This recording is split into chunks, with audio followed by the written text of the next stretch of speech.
Good evening, this is Bio Gundam here, and I'm back again for another video. So today, I've got my buddy Kaiser, and we're going to be doing the Season 4 overview of Boku no Hero. So, before we get into things, Kaiser, how have you been? I've been pretty cool. I've been watching a lot more anime and stuff like that, but I'm really excited to really get through this season because I feel like it's probably one of the more interesting ones. I would have to agree. I definitely think that there's a bit more. I feel that there's a lot of really cool ideas. There's some really cool shit that happens in this season, but yeah. knowing the show's track record with us so far, let's see if those ideas hold up. So let's get into it. Let's get started. Yeah, let's get started. Would you like to start with the first episode? Yeah, I'll start with the first episode. So we start off with episode 64. So what happens in the episode is we come across a newspaper agency or a journalist place, and they're having meetings, and they're trying to figure out the meaning of All Might's pose. You know, he's doing that pose and point, and people are thinking it's that has to mean something. Because the common consensus is that means that he's pointing to the world. You know, he's saying that it's your time to shine, people. And or in other words, it's they also take it as him pointing towards the villains. It's yo, this is your big bad. I'm coming for you next, bitch. So you better clean up your act, or I'm gonna clean you up. Yeah, exactly. And a couple of these journalists, they're they don't fully believe it, and they think there's something more to it. You know, being the journalist types, obviously they're looking for truth and shit. And so the thing that so there's one guy named Taneo, who is really cool, by the way, comes in and is all okay, guys, all right, so here's the deal. I have an idea for a scoop and how we can find the meaning of this sort of thing, right? Oh, and by the way, this comes right after probably the best presented, short recap of the entire series thus far. It has a lot of good directing in it. But that aside, though, back to this. So Taio's pretty much got the idea that, it doesn't really make much sense that he was just saying it that way. Or at least that's what my gut feeling is telling me, And, okay, so this means that All Might has a successor. And more than likely, it's happening in UA. He basically put all the pieces together. Yeah, he seems whoever this guy is, he seems to be really good at his fucking job. With the limited amount of information that he was given, he was able to figure out things out pretty quickly. This guy's pretty talented. That's pretty logical stuff. It's okay, so it's less likely that All Might was talking about talking to villains or the world itself. They're you're next. It has to be somebody involved in the UA, right? Because right after his big accident where he gotten weaker and everything, he started going to UA. He started teaching classes, and in particular, Class A. So logically, it has to be one of them. Yeah, exactly. It makes perfect sense. If you want to groom your successor to be the symbol of hope, why wouldn't you try with the cream of the crop? Exactly. So yeah, and that makes sense. So this guy comes into this journalist agency, and they're all okay, bet. Let me get you in touch with the school. We can get this done, and you can get this shit done. Yeah, and he seems to be pretty famous in his field. And can I just say, Taio's pretty cool because he has some of the better dialogue in this show. Yeah, I really like him. Yeah. At first you think he's going to be really kind of scummy, but we'll talk about what happens next. So basically, he shows up at the campus building, at the dorm room. He shows up at the dorm room, and he basically says hey, I'm going to take some pictures, to showcase life in the dorms. Now, that's I think he actually is doing that, but at the same time he's looking for this person, and it's sort of and then it goes through his deduction phase of who he's thinking who's the successor, and he narrows it down to a few people. I think he got Bakugo, Deku, who else is on the list? Todoroki, Tokoyan, basically the people who made the finalists and semi-finalists in the tournament arc 2 seasons back. I think it's a really good callback because it kind of showcases that hey, people were paying attention to that shit. because Yeah, I think it's a really good callback. But anyway, I just like how he like almost deducts the plot. Like he's just like, okay, like think it logically. I'm All Might. I'm working with the cream of the crop, or who is the cream of the crop, and these are the 4 people. And then he like starts interviewing them and talking to them, and like he gets to know them, and he's just like he talks to the rest of the students. He's just trying to figure out he's like, no, I don't think All Might would pick this. No, I don't think All Might pick this. Like he's almost like he's trying to get into All Might's head.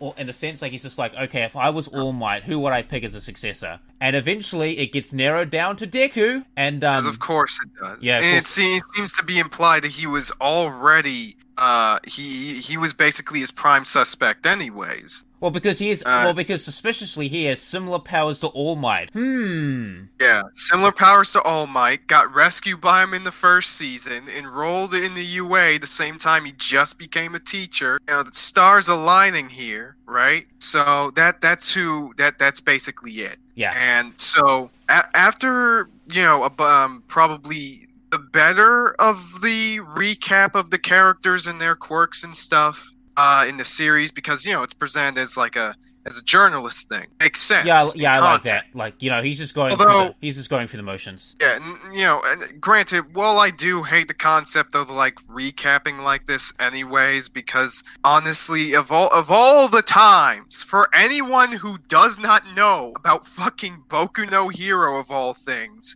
they're going to jump into what episode is this? 64? Yep. Oh yeah, what an incredibly big brain idea. But that aside though, after what all is of All that, for One? What is Bakugo? Why are they fighting? What's all this shit? What is Stain? Yeah. What's this? What's this shit everywhere?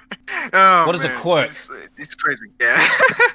Anyways, so Deku is kind of working outside the school dorm, his class dorms and everything. Yeah, he's doing some training. He talks good to boy. All Might. Yeah, and he has a very wholesome moment with All Might. And basically, another thing I have to credit this episode for doing, it does a lot of really good world building, because it basically shows a lot of how people are feeling and thinking ever since All Might retired after fighting All for One last season. Yeah, which makes sense. Yes, and I think this is aside from the recaps and the flashbacks and the part where Deku's dick gets sucked again, I think this is a very good episode. but in regards to this scene in particular, the kind of humble moment where All Might gets free meat buns from this guy in the convenience store is actually pretty sweet. It kind of reminds me of a sort of friendly neighborhood Spider-Man sort of thing. If I remember correctly, that's some of the things that would happen to Spider-Man. People would see him fly, swing by, and they'll just chuck pizza at him. It's here you go, bro, and it's oh, thanks. Yeah, it's pretty sweet stuff. And Deku again makes a vow that hey, I'm going to get better, I'm going to succeed you. And granted, it's the same shit that we already get, but at the very least, there's a bit more of an edge to it, because All Might just again retired and everything. Yeah, and you can kind of think you can kind of see that Deku is actually training and taking this somewhat seriously. Despite my criticisms of Deku's character and the show, at least I'll say this: at least Deku is trying, and that's a good thing. He's trying his best. Yeah, he does try, and this added pressure in regards to him as a successor, which will become a running theme throughout this season, by the way, which makes sense. It is something that is going to crush him a little bit later on, and that'll be something to explore, which is further facilitated by this next scene when the photographer Taneo talks to Deku. I actually really like this dialogue. Yeah, it's very good. I originally thought this guy was going to be really scummy, and it turns out he isn't. It turns out he's actually a fan of All Might, and this is why I mentioned the Deku cocksucking again. But aside from that, I just think they had a really good dialogue. A really good dialogue scene, and it was they sort of came to an understanding. Yeah, it's actually really good. Again, because what makes this even better, actually, is that it's a callback to one of the very first pivotal scenes in the show. Because that moment, ladies and gentlemen, where All Might is rescuing all those people in that that video that Google can't stop watching. Well, that was a incident that this guy's father was involved in. And because of his quirk, he was able to take a picture of that very same event. And it really meant a lot to him. And you can tell that from the way that he's talking and the way that he's feeling, that, I only came here because I want to know that there is still hope out there, that somebody is going to look after us in All Might's place. Yeah, and that's what I really like about it. Like, and it also showcases sort of like the effects that heroes have on people for good or for ill. Like, we talked about like the effect that Endeavor had on the blow guy from the previous school in the previous season, and this is All Might. Like, All Might's just doing his job, and this guy is so inspired by him that he's just like, I'm going to try and help keep hope alive. I'm going to try and make sure that his successor is up to scratch. Like, his successor is up to par. And it's just a really good episode. Like, aside from the few criticisms, like, this is just a really good episode. If anything, when you really think about it, I just thought about it just now, but when you really think about it, technically this is a smart sort of way to, like, shirk off dissent that other people with similar assumptions about Class A might have. You know what I mean? Because think about it. If somebody already tried figuring it out before and they failed, and that means, oh man, the trail is run cold. At least for now, right? Yeah. And of course, the guy also got a little cheeky picture with Deku so that, like, hey, I'm gonna write a book about you someday, kid, so, square up. and Deku's like, oh, okay. Yeah. And that's basically where the episode ends. All right. It's really fun. Yeah, it's a really good episode. So next episode, I'll let you take it from here. Episode 65. Yeah. Take it off. Actually, what I would like to do is that I would like to smush episodes 2, 3, and 4 together, because the events that happens with them are incredibly tied to one another. Yeah, sure. So I'll bunch them all up. So episodes 65, 66, and 67, correct? Okay, yeah, we can just talk about the major pivotal events without shifting too much of the episodes. So, so one of the more important scenes in this episode, of course, is the League of Villains basically first meeting with the Shie Hasakai, or Overhaul's gang. We get introduced to Overhaul in this arc, and he's interacting with the League of Villains, Shigaraki in particular, and he's all like, I'm here to make a deal. And I'm here to make you a deal you won't forget. Yeah, I really like this dialogue that they have, mostly because it's like, hey, Shigaraki is just doing his thing, but, like, Overhaul actually, he points out to him that, like, what the hell are you guys even doing? Like, do you even have, like, a big plan or whatever? Yeah, I was watching. I watched that and I'm like, holy shit! It's like it's almost like the creator saw our videos and he's like, oh shit, I've got to make a villain that points this shit out. And he's like. And Shigaraki is like, his brain is like, he gets fucking triggered at the implication of him needing a plan. Yeah, it's so retarded. I just like it how Overhaul just shows up. It's just like, you had all these like valuable pieces and you threw them away. And you had Stain, you had Muscular, probably one of the more powerful main pieces at your disposal, and you fucked up. Yeah, I actually like it how Overhaul like calls him out on that shit, because like he literally says to you, yeah, you have all these pawns, you have these knights, you have these rooks, you have these bishops, you have these queens, but you threw them all away. And look at your chessboard now. Like, look at your board now. Right. Yeah, you fucked up so bad that your big boss, which he actually knew about Overhaul, he knew about All for One, by the way, because, like, apparently it's sort of like he's kind of like an underground villain legend, which makes sense given his large amount of influence, so, good slight little world building right there. Tickle your. It also showcases that like villains aren't like. It also just showcases that villains aren't just exactly like lone wolfing it. Like they have ties to criminal organizations in the street. Like it just showcases that aspect, which I think is really cool. But it also it also establishes that like gangsters like Overhaul are kind of a dying breed ever since Quirks and Heroes started ramping up. Yeah, and now Yakuza are now like just designated villain groups. Like they're not exactly villains, but they're like not villains, but they're villains in the society. Yeah. Which I think is interesting, because I do know that like the Yakuza are still a big thing in Japan. Like they're not as big as they used to be, but they're still a big thing there. But like it's implied here that they're practically at a much smaller fraction than that. Yeah, like they're and it's kind of sad in a way. So see, like because it's kind of like it kind of just showcases the effect of the Hero Society, and it's like I feel a little bad for Overhaul because it's almost like his way of life, like he is like a dying breed, and it's kind of sad. Yeah, he and we're gonna trust me. This won't really be the last time. We kind of feel sorry for Overhaul, and we'll get to that later. No, it won't be. No, it won't be. Talk, of course, a fight breaks out, and you know that like transgender character who can like push and pull things. Yeah, that's what. Well, I just want to mention something. Like, I actually didn't know that person was trans until like that episode. I thought I said so at some point, but yeah, he was. But like, I didn't like about this moment was that like they tried to shoehorn in like a short backstory there for their character. Yeah, I didn't like the backstory part because it's like they're in the middle of a fight and then this flashback happens. I'm like, oh god, what's gonna happen? And then they die. Yeah, and like I never cared about, like, they never gave us a reason to give a shit about this character. Exactly, that's the problem.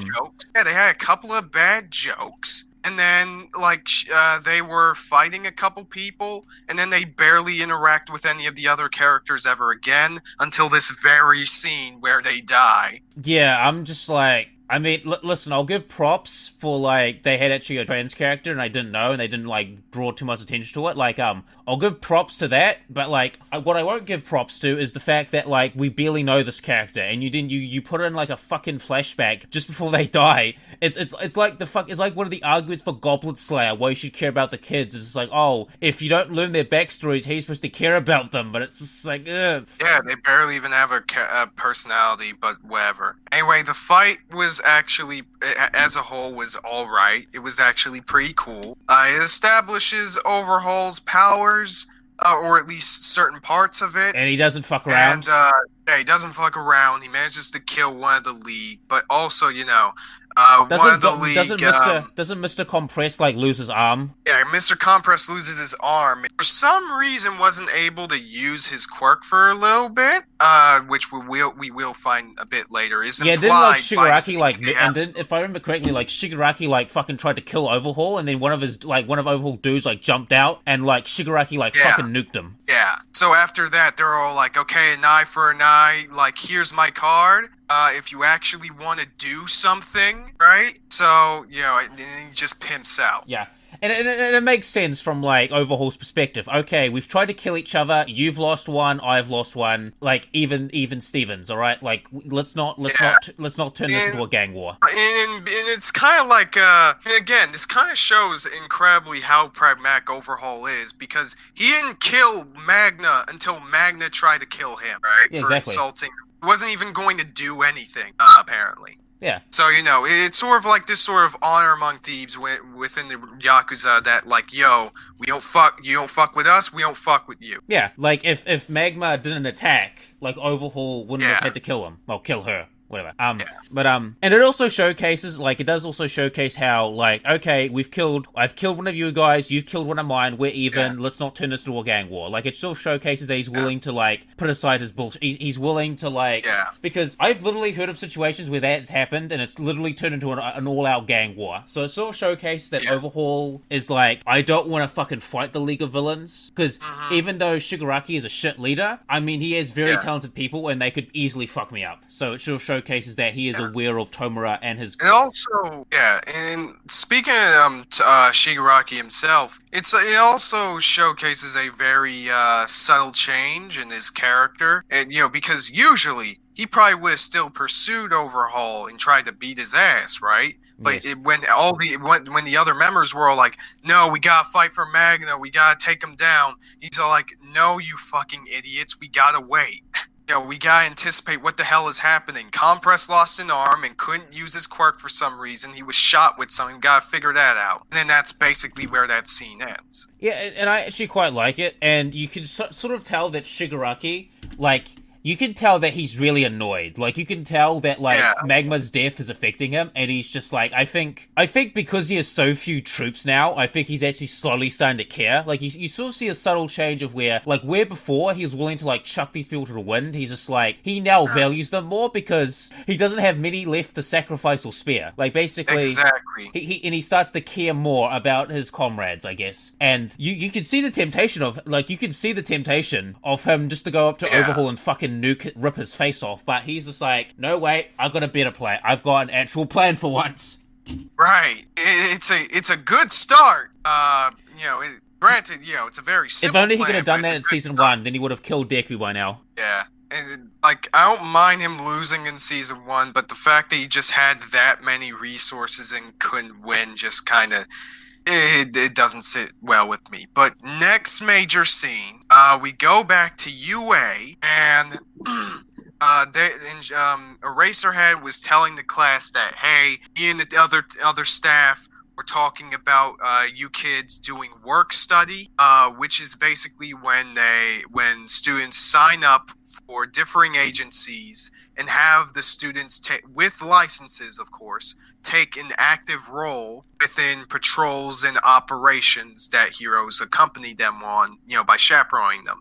It's similar to how it was in season 2 after the tournament arc and stuff, but it's actually, it has a lot more priority. However, it's more hands-on experience. Yeah, but however, Eraserhead basically says is that, like, hey, most of the teachers weren't okay with that because of recent villain attacks. So if you guys want to, like, get into work study, go on ahead. But there are very few agencies that are willing to do that at this time. Which makes sense.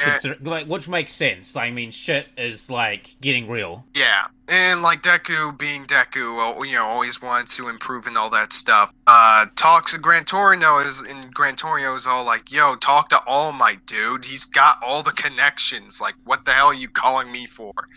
Exactly. Like, fucking All Might probably knows, like, most hero agencies in fucking Japan, if not America. I mean, the guy can hook you up. Yeah, so, Deku goes on to All Might, and Gran Torino specifically says that, like, hey, you should probably go to, like, Sir Night-Eye's agency, because he's apparently, All Might's former sidekick. And Deku goes to ask him about it, but All Might All Might not only didn't want any of the kids to do work studies, because of how dangerous they are at this time, also because it's very clear from his dialogue that his relationship with Sir Night-Eye was very strained. We'll find out about the ramifications of that a little bit later. But fact of the matter is, who was still intent on going, so All Might is all like, fine, let me call Mirio, because Mirio apparently works with Sir Night-Eye. Yes. And like, they have a scene together, and so that Deku was basically all like, hey, I want to save people, I want to make them feel happy and safe and all this other gay shit. So Mirio is all like, okay, let me introduce you to the guy. And after that, they just go on doing that. And they meet Sir Night-Eye, and he stares at Deku, and if he sees him wanting, he is Ash. Which is very interesting, because the scene with Sir Night-Eye starts off with him talking to his sidekick about the recent events involving the League of Villains and Overhaul's gang kind of having a fight with each other, apparently, which basically is a good signal at tying them to the main plot. Yeah, of course. Like, it seems like Night-Eye, it showcases that Night-Eye has been keeping an eye on the situation, and it just happened like this. He just happened to stumble upon this by keeping an eye on the situation. Like, it makes sense. Yeah. And, like, right after that, of course, Miria kind of showcases that, in a weird way, Sir Night-Eye, of course, values passion and humor, even though he doesn't really showcase those things himself. Yeah. I just want to say I just want to say quickly before we continue, like, I think Sir Night-Eye is just really cool. Like, I like his Sir Night-Eye is really good. Yeah. Yeah, he's a really, really good character. And I like most of his interactions with the other characters during this season. I'm not really all that into the gag. I feel like there could have been more they could have done with it. But it's whatever. Yeah. Anyways, Sir Night-Eye, of course, talks to Deku. He's all like, okay, why do you want to be in this agency? Deku says his Dekuisms. And Night-Eye is all like, nope, not impressed. And I kind of like that. I like that like Night-Eye is just like, well, listen, like you can say all this shit, but like, yeah, what are you gonna give me, kid? Back it up. Like, what are you going to add to me? Okay, like heroism is a serious business because it kind of speaks to how much like he really appreciates All Might, of course, because he's also kind of an All Might fanboy. Like he has all this like stuff around his room, which I feel is kind of a bit of a disservice to his character because like he was his sidekick. What is the point of that? I mean, granted, I get it's a bit more sensible for him because it's a source of posterity, and given what their relationship is that we'll find out later, it makes sense why he would keep all this stuff around, especially way more than Deku would, but fuck it. Anyways, Sir Nai is all like, okay, look, being a hero is serious fucking business, okay? Yeah, and he's like, dude, you know, he's saying like, listen, if you're riding with me, boy, like, buck up. Yeah, you gotta do that, and you only have to be extremely efficient. You also know how to keep your act together regardless of the circumstances. And if you want to do that, you gotta prove it to me. If you want me to stamp this form and let you come and roll with my crew, you gotta take this like stamp from me and do it yourself. And then that's where they have to fight in this room in his office in order to do that. Yeah. So yeah, he does that test. And should we talk about Sir Night-Eye's quirk? Yeah, Sir Night-Eye's quirk is basically that he can see into a person's future. Yep. For about a certain amount of time. I forgot how much time I think like most of the time he can do it for an hour, but I know that he can do it like more than that if he wants to. But like, if you want to. Yeah, I think the minimum is like an hour. Yeah, the minimum does seem to be an hour. And the maximum, we will find out is as far as about his years. Yeah. It can be shown in great detail about second by second as well, and are pretty much shown to be 100% accurate. Can you imagine Deku's frustration when dealing with this? Like Deku's trying to get the stamp out of his head. He's like, nope, dodging. Like he's doing the goddamn fucking Neo, and it's great. Like Deku's like super frustrated, and eventually the time runs out, and Night-Eye as well. Sorry, kid, you didn't get the stamp from my hand. Get lost. An important thing to note before this happens, because he needs to get this stamp within 3 minutes. So when 1 minute passed, he basically says to Deku that, yo, I know you're the wielder of one for all, and to be honest, I am not okay with that. All right, you don't have the stuff to be the hero that the people need right now. You know, basically keeping up the theme of expectations in this season. And of course, Deku kind of gets fired up, tries to do a strategy where he tries to block Sir Night-Eye's vision, but of course that didn't really. And he kind of got his shit. He kind of face planted into a wall, which that had to fucking. Oh my god, yeah. I mean, he was going quite fast, man. That would have had to hurt. Oh yeah, like if he wasn't superhuman, that would probably just crushed his spine or something. But whatever. Or like flattened his face. Yeah, and of course, Sir Nai is all like, well, I guess that's about it. And he finds out that like, wait, Deku was while he was jumping around, like what how Gran Torino would move. He actually managed to avoid all of the All Might memorabilia stuff, the stuff that he cares about, and then that kind of it gives Sir Night-Eye sort of a bit more of a positive look onto him, even though he wasn't able to finish the challenge. Of course, when Mirio and Sir Nai's sidekick Bubble Girl come back into the room, he's all like, yeah, he's in. And Deku's all like, what? Yeah, I was mostly fucking with you, dude. I wanted to see what you could actually do. I wasn't gonna really turn you away. I love that.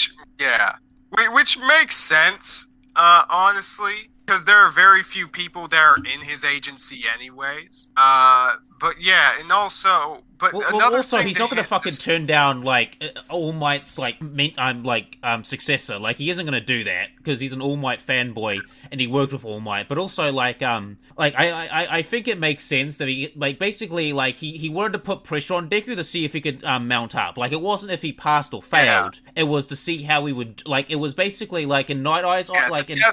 it's a test of character and a test of ability. That's basically what this was. Yeah, there's no pass and fail. Like if Deku didn't try as hard as he did, then he would have failed. Because fun fact, if you ever go to the East and try and ask a person to teach you martial arts, they will not teach you outright. You have to prove it that you're worthy of tutelage. And they'll make you do shit. They expect you to wait outside in the rain for a week or a couple of days. No food, no water, and you have to wait outside, alright? Yeah. And only then would they even consider taking you in. And it makes sense. He wants to see if Deku is determined enough. Is he willing to do this? And he succeeded. And even then, he still doesn't believe he doesn't acknowledge him as the next successor to the symbol of peace, because it's clear, given what his past is with All Might, that he holds him in such high regard and has very high standards. And, it's a very, very serious provocation, so he's not going to really take that shit lightly, and is basically allowing Deku so that he could possibly give up and pass it on to Mirio instead, which apparently was, according to him, was what All Might was originally going to give One for All to. But we'll get to that and the ramifications of that in regards to the story a little bit later. Yep. Let's see. Right after that, and it seems that Kirishima, Ochiko, and Tsuyu are going to get involved in work studies as well. So it basically sets them up as possibly being involved in the main plot as well. So that's pretty interesting. Yeah. Right after that, we move on to Deku and Mirio's first patrol with each other, and they basically bumped into a little girl that was running away from Overhaul, Eri, and Overhaul was following them. And here's the thing: they were already trying to find out any clues about Overhaul and his gang, and they just happened to bump into him. Yeah, I'm calling bullshit. I think that's a bit contrived. Yeah, it's absurdly contrived, because we find out later that Eri is an important piece in Overhaul's plan, right? And he's been abusing her, which is really obvious. But why? How in the hell did she manage to get out of there? That's what I'm wondering as well. Idea. It makes no sense. Yeah. If you look at where she was being held, and also the amount of Yakuza people... Did this kid in the park or something, and she was running around the merry-go-round, and oh man, the whoever Yakuza guard had to scratch his balls for 1 second, and she's just gone. What the fuck happened? If you look at the facility where she's being held at, it would be very hard to escape that facility. She has to go through all these corridors with cameras and shit, and then she has to go through the Yakuza house with Yakuza patrolling. How the fuck did she escape? Did Overhaul decide, after torturing you, I'm going to take you out for ice cream, kid? Yeah. Take on the seesaw, nice wholesome bonding, and then back to torture. Yeah. It's some really fucked up parent. At the very least, the scene itself in isolation is mostly fine. I love how tense it was in regards to Deku and Mirio directly interacting with Overhaul, trying not to give him too many tells that they are trying to investigate him. Yeah, I actually really like that scene, because Deku is really tempted to do something, but Mirio's just cool it, yeah, okay, cool. Well, dude, because it's interesting because their inner monologue is very similar to each other, but whereas Mirio was willing to ride things out and try to de-escalate the situation, Deku is really protective of Eri for obvious reasons. It's pretty obvious. And I think it sort of showcases one of the flaws of Deku is that he can be emotional, and though I can't say his name, but, like, well, he understands what Deku is going through. He's just like, calm down. We'll nail the scumbag later. We'll nail him later. But you just have to be patient. Yeah. Be patient. And I actually really like that about Mirio, is that he is willing to sacrifice short term for long term, because they could have saved Eri right then and there. I mean, maybe Overhaul could have killed him. He possibly could have killed him. But of course, because of Overhaul's manipulating the situation by giving him this sort of signal to Eri to basically come back with him before anyone gets hurt. That's really subtle foreshadowing, actually. Yeah. If I remember correctly, I think that's like a manipulation technique that like abusive like partners or abusive parents use on children or cult leaders. Like it's very cult. Like if I remember correctly, that's like a technique that people like that use on their victims. So it's really cool. Like it just really showcases sort of like how terrifying Eri is of this man. And I also like how it sort of showcases one of Deku's actual flaws, and that if Mirio wasn't there, things could have gone south very quickly. So I like that episode for that. Yeah. But the fact that Eri was there is a bit contrived. So yes. But after that, of course, they break the news to Sir Night-Eye. They're all like, okay, cool, we're going to investigate this. And this obviously, as well as the whole thing with Mirio, may or may not be truly more worthy of a successor than he is, kind of, messes up Deku a little bit, to the point where he even messes up in his classes the next day, which I wish they weren't shown as like short cutaways, but even then, it's whatever. He confronts All Might, and we get to of course, episode 4 with his conversation with All Might. And he's all like, okay, dude, I know... episode 67. Like, just do it like that so people will know what episode we're talking about. 67. Yep. Yeah, but, like, Deku is all like, okay, dude, listen, I am all for trying to be your successor, but you need to tell me what's going on. Deku just wants some honesty. Like, he's saying, like, okay, All Might, listen, like, you agreed to be a good teacher to me, you agreed to be honest, well, let me, like, please, just some honesty, like, no secrets, no hiding. And I sort of like, I like it how All Might's like, oh, fuck. He's like, oh, fuck, he found out, shit. Like, yeah. It's clearly something that he didn't want to confront himself, which actually shows a pretty human side to All Might's character. Yeah, and I like it. Of course, because basically his past with Sir Night-Eye is that basically, yeah, they were cool and, buddy cop and all that in the past, but because of the fact that All Might got hurt in his first fight with All for One, but was still wanting to keep going and keep being the symbol of peace, he could have retired right then and there, but he kept going, and Sir Night-Eye just couldn't stand seeing him like that. And it makes sense, like All Might is the ideal hero, and Sir Night-Eye as a sidekick, he's just like, no, I can't, don't do this. Don't, like, it's literally the argument of, like, the candle that burns the brightest burns out twice as long. Like, it's that argument. Like, he basically said that, like, he's saying to All Might, like, please don't, because if you keep going, oh yeah, we find out that All Might, in a couple of years, he will be killed by a villain if he keeps continuing on his path. Either killed by a villain or, of course, dying because of his injuries.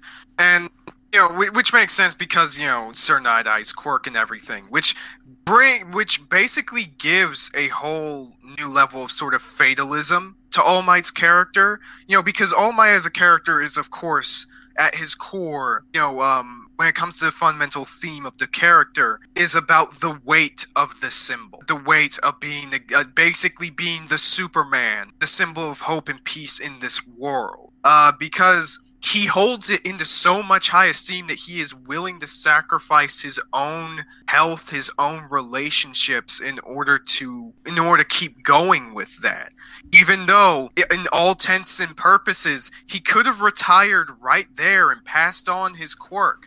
He just couldn't allow it. Because he knows that in the meantime of him trying to raise another successor and him doing nothing, he couldn't stand that anyone would die just due to him not doing anything. Yeah, it's basically and it showcases it showcases sort of like some human or some fallible moments about All Might as a person. Like, it shows that he is fallible, and Night Eye is just begging him, like, just please retire. Like, I just love the scene where All Might is, like, crying, and, like, All Might is, like, walking slow away, and Night Eye is just like, please, don't go. And you can tell that, like, Sir Night Eye really cares about All Might. Like, he isn't just the ideal, like, he is his best friend and the ideal hero, and he doesn't want to lose that. Yeah, and you know, this kind of fits the theme of expectations, because this is the weight that All Might decided to put upon himself, and he is so this comes so natural to him. This has become a part of who he is, that anything less than that is probably worse than death for him. And you see this guy dealing with his own mortality. Yeah.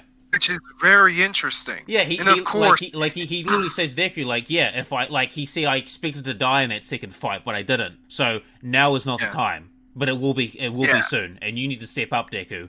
And I like it that, like, it sure shows, like, the bravery and courage of All Might. That, like, even though he knows that he is going to die, he is not going to go down. Like, if he goes down, he's going to go down fighting. Like, he isn't just like, like, he accepts. The scene. He accepts what's going to happen, but he's still going to try his best in order to teach the new generation.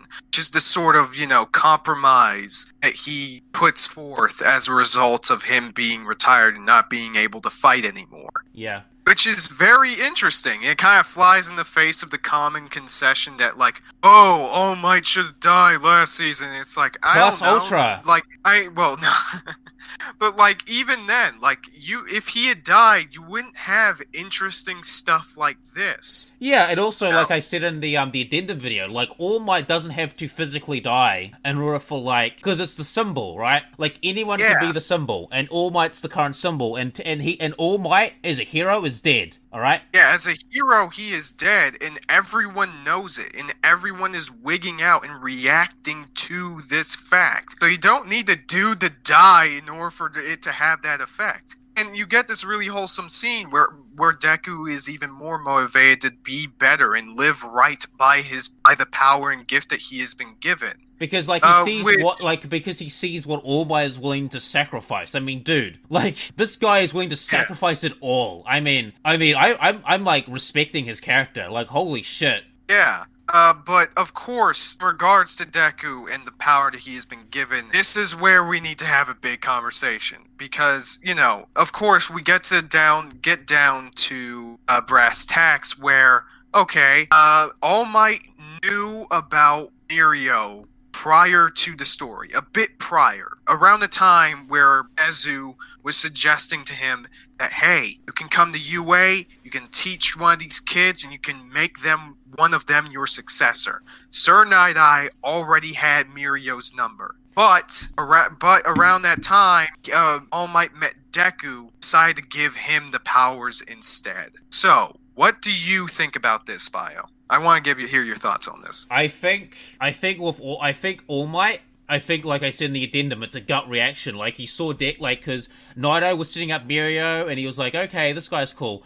And then he meets Deku, and he has this gut reaction, and he realizes it's like, that's the one. You know, it's like you're dating a person, and you're like, oh, this person's fine. And then you meet someone else, and you feel this passion, this drive that you don't feel with the other person, and you fall in love with that person. I think it's like that. Like, of course, you might, people, of course, like in the addendum video that I said, people tend to have this sort, and I'm not trying to demean anyone in any way, but there was a lot, this season brought about a lot of course, you know, hoopla and shit when it comes to Mirio and his place in the story in regards to whether he should have had one for all or not. And I think people are focusing way too much on the sort of like earning aspect of it instead of the worthiness aspect of it. Because All Might said it himself. And granted, keep in mind, All Might hadn't even met Mirio at that point in the series. Yeah, so like we had Night no Eye is idea just like, if the dude. Yeah, like Night Eye is just like, hey, I got this guy who I think would be good for you, and All Might's like, okay, all right, and then he meets Deku. It's like, you know, it's a gut reaction. Like, you know, if he had met Mirio, would he have had that same reaction? We don't know because it never happened. But it's like the whole like worthiness aspect. Like, I just want to say this, like, you know, there are literally people out there in real life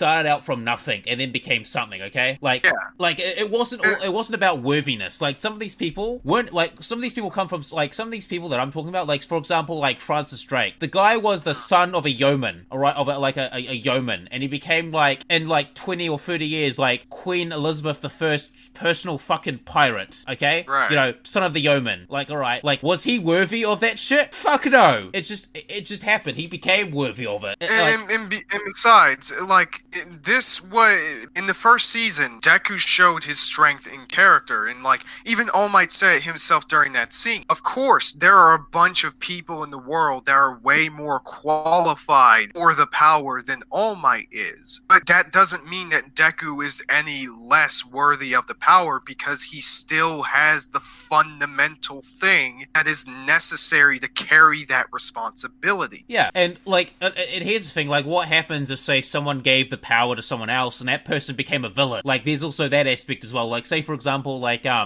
say you've got a guy, like, Light from Death Note, and he's pretending he's a good guy, but he's actually a sociopath, and someone gives him that power. Oh god, that'd be terrifying. Right. And, like, if anything, it doesn't really make sense because, you know, One for All is basically the most powerful quirk in existence anyway. So is anyone truly worthy or not anyways? No. I don't know. But at the very least, you would want somebody who is a good person behind the wheel, wouldn't you? And it makes sense because it's sort of like the Captain America parable. Someone who is often weak can appreciate the power more. And Deku especially appreciates it because he understands not only the fact that the power is important, but also what it means to people. Because All Might was it's also that Deku understands what it is to be weak, and he's not going to suffer from that thing of, like, his strength will isolate him from others. Because that is the thing that happens, is that sometimes when these people get all these superpowers, it isolates them from people. Because they become so powerful and so, like, almost terrifying in some aspects. Like, it's almost like they become not human anymore. And because Deku... of course, you have the other aspect that, you know, he was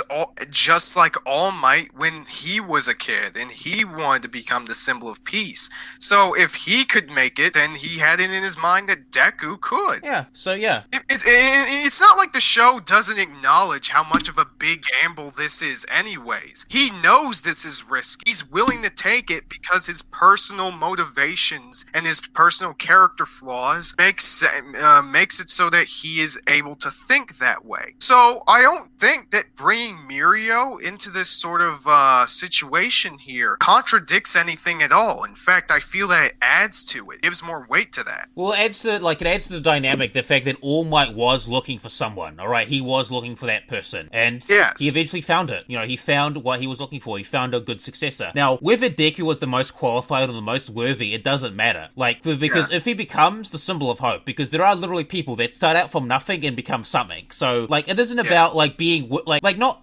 everyone has greatness, like, thrusted upon them, or fame, or wealth thrusted upon them, okay? Like, some people start out from nothing, and they have greatness, like, they have greatness bestowed upon them at the right moment and right time. Like, no one is born truly great. Like, you have to seek out greatness and become great. Yeah, or even just sometimes it can be like, you know, right place, right circumstances, and those things have happened in stories before. And in real life, like in history.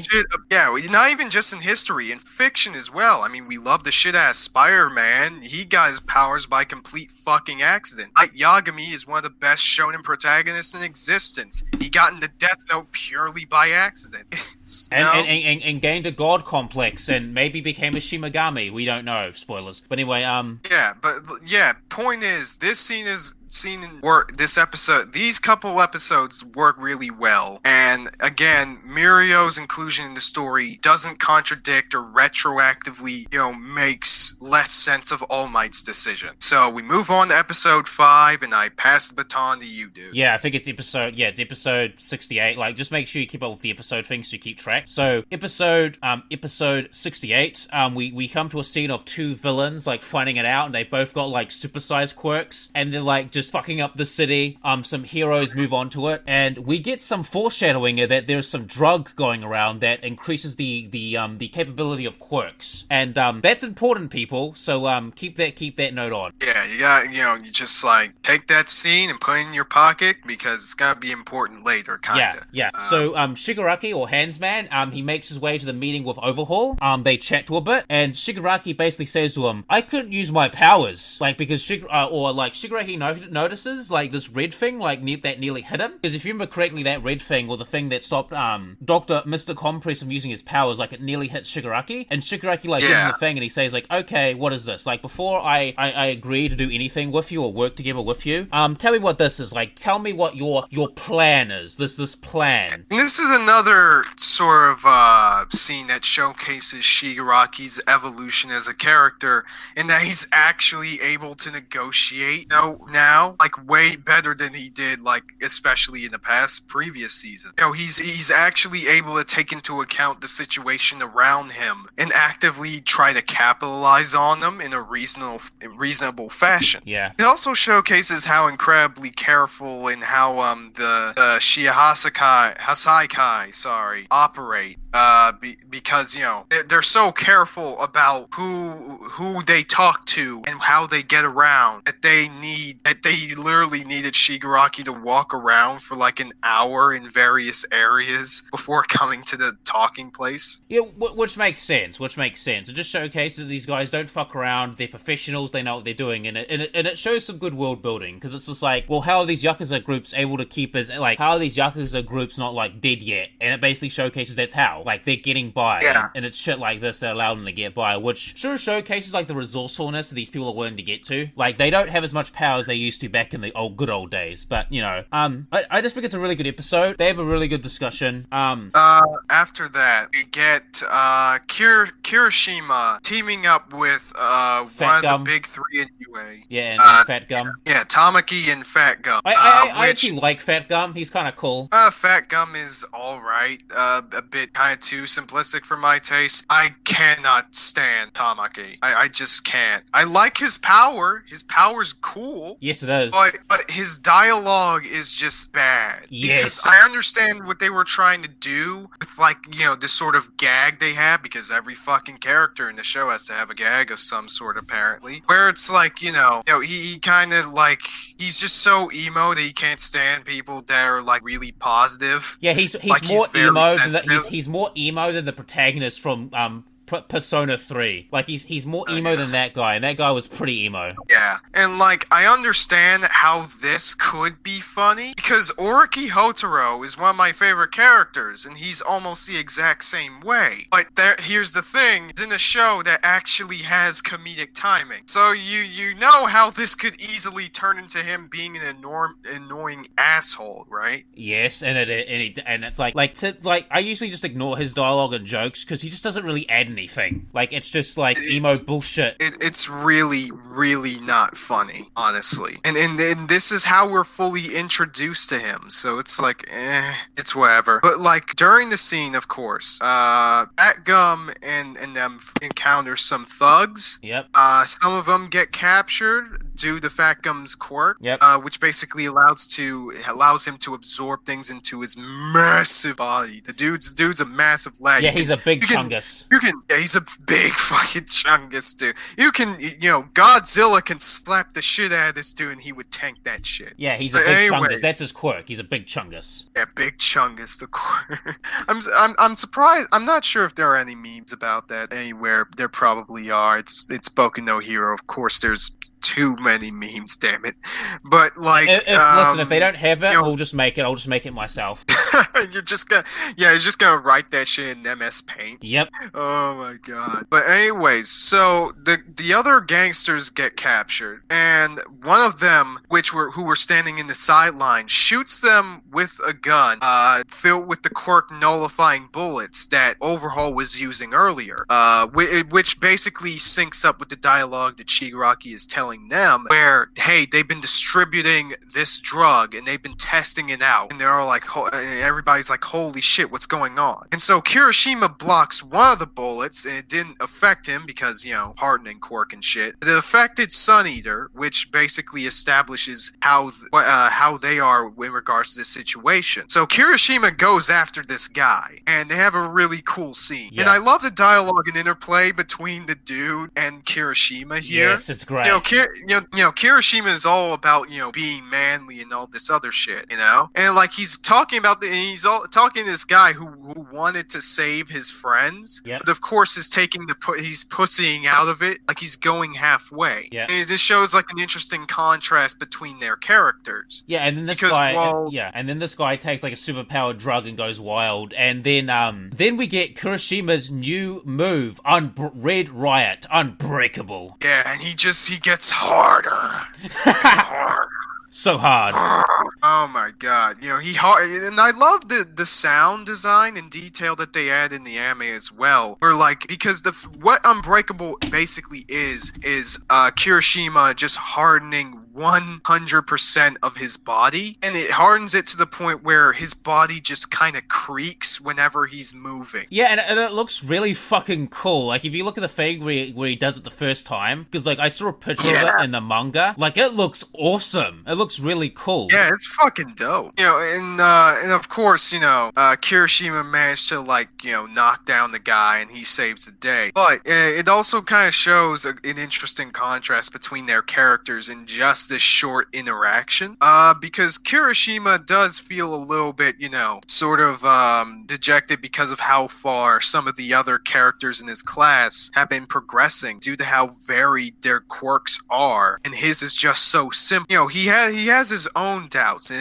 he has his own insecurities, and so does the Knives guy. Yeah, and I think the Overhaul arc is really good for it, like, because it kind of fleshes him out more as a character, and I really enjoy that, because, like, I think, like even though his quirk is very simple, like, the way he tries and uses it is really creative. Well, at least in this case anyways. But we'll get to Kirishima's development a little bit later. But in regards to this fight, of course, on the other hand, the Knives guy is basically wallowing in his self-pity to the point of just doing things halfway. And of course, trying to go through shortcuts in order to attain strength, in order to become better in, like, leeching off of other people instead of improving his own abilities. Yeah, unlike Kirishima, it's a simple yet effective contrast. Yeah, it's a really good contrast, because, like, Kirishima is working his ass off. Like, it took him a while to unlock Unbreakable. Yeah, as in, what's that?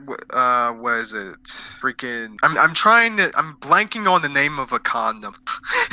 Hey, maybe that should be his hero name, Condom Man. Like, he's just unbreakable. No, Kirishima Trojan Edition. Red Riot Trojan Edition. Oh, that'd be great. Wait, aren't the Trojans like the condoms for those who have, like, really massive dicks? Yeah. Actually, considering, like, his hardening ability... Dude, I know exactly what you're thinking, and, like, I'm pretty sure there's a hentai of that somewhere. Okay, well, I'll find it later after this thing. Alright, so, do you want to go to episode 69?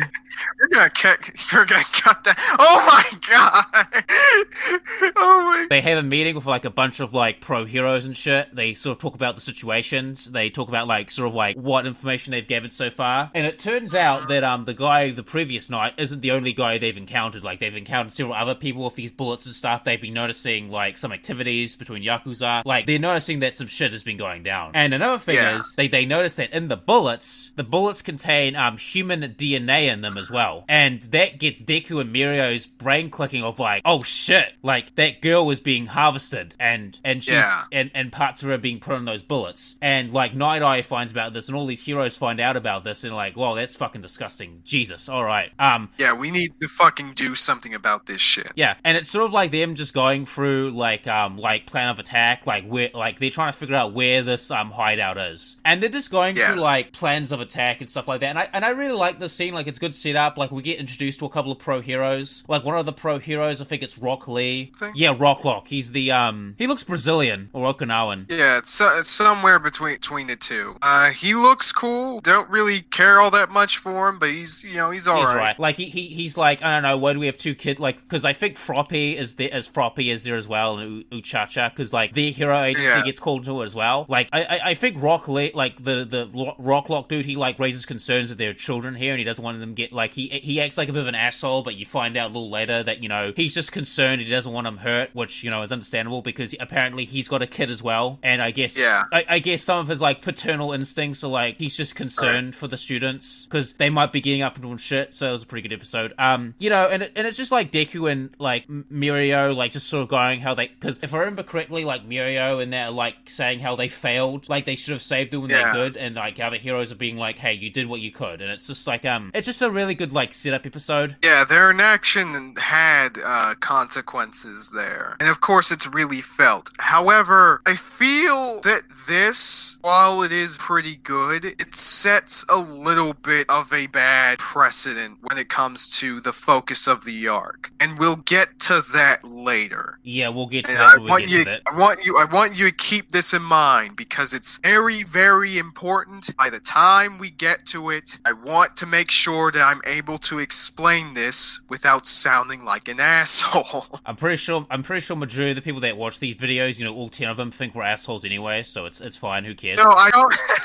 But like when it comes to this, when it comes to Eri in particular, I don't want to sound like an asshole. I actually take the cis shit seriously, Yeah, don't worry, I'll give you your moment. It's fine. All right, so episode 70, Deku and all the other UA students are like training for this shit. More setup for the big operation. We find out that Sir Night Eye knows where Eri is being held because of a toy that he has. Yeah, which is pretty clever. Yeah, it's actually pretty cool because hey, like I will say this, as contrived as how they encountered Eri, she does provide a very interesting way that the pro heroes were able to investigate it provides a really interesting way that the heroes are able to find out more clues. She's a weak link in the armor, even though arguably she's one of the more important pieces to overhaul. It's actually really interesting. I would have liked it better if we had seen Night Eye doing this proper, but I understand why it didn't really show it. Doesn't another scene, all that much. So during the training between like Deku and stuff, like or Sirius Sanek, as we call him, notices that like Deku's been Sirius Sanek, has been a while since we used his name. Sirius Sanek notices that Deku's been upset. Like there's something wrong with Deku, and he just like, "Are you alright, Deku? Do you need a friend?" And Deku's like, "No, I'm fine." And Sirius Sanek is like, "Well, I'm here for you, buddy." And it's like, okay. Now, a really big moment we see is that we see Overhaul, and he goes into a room, and he's talking to someone in a hospital bed, and he calls this man Pops. And oh yeah. Oh boy, we will get to that. He's talking to some guy in a hospital bed. I'm just like, I wonder who this is. It's just like, is this someone that Overhaul cares about? Like he calls him father or pops. I think he said in Japanese father. I think he used the word father. It can be translated to pops as well, but I think he said the word father. So he's like talking to someone, and it's like this really like almost like a tender moment because Overhaul like seems to be like all business, all pragmatic. I will fuck you up if you fail, and then he's just like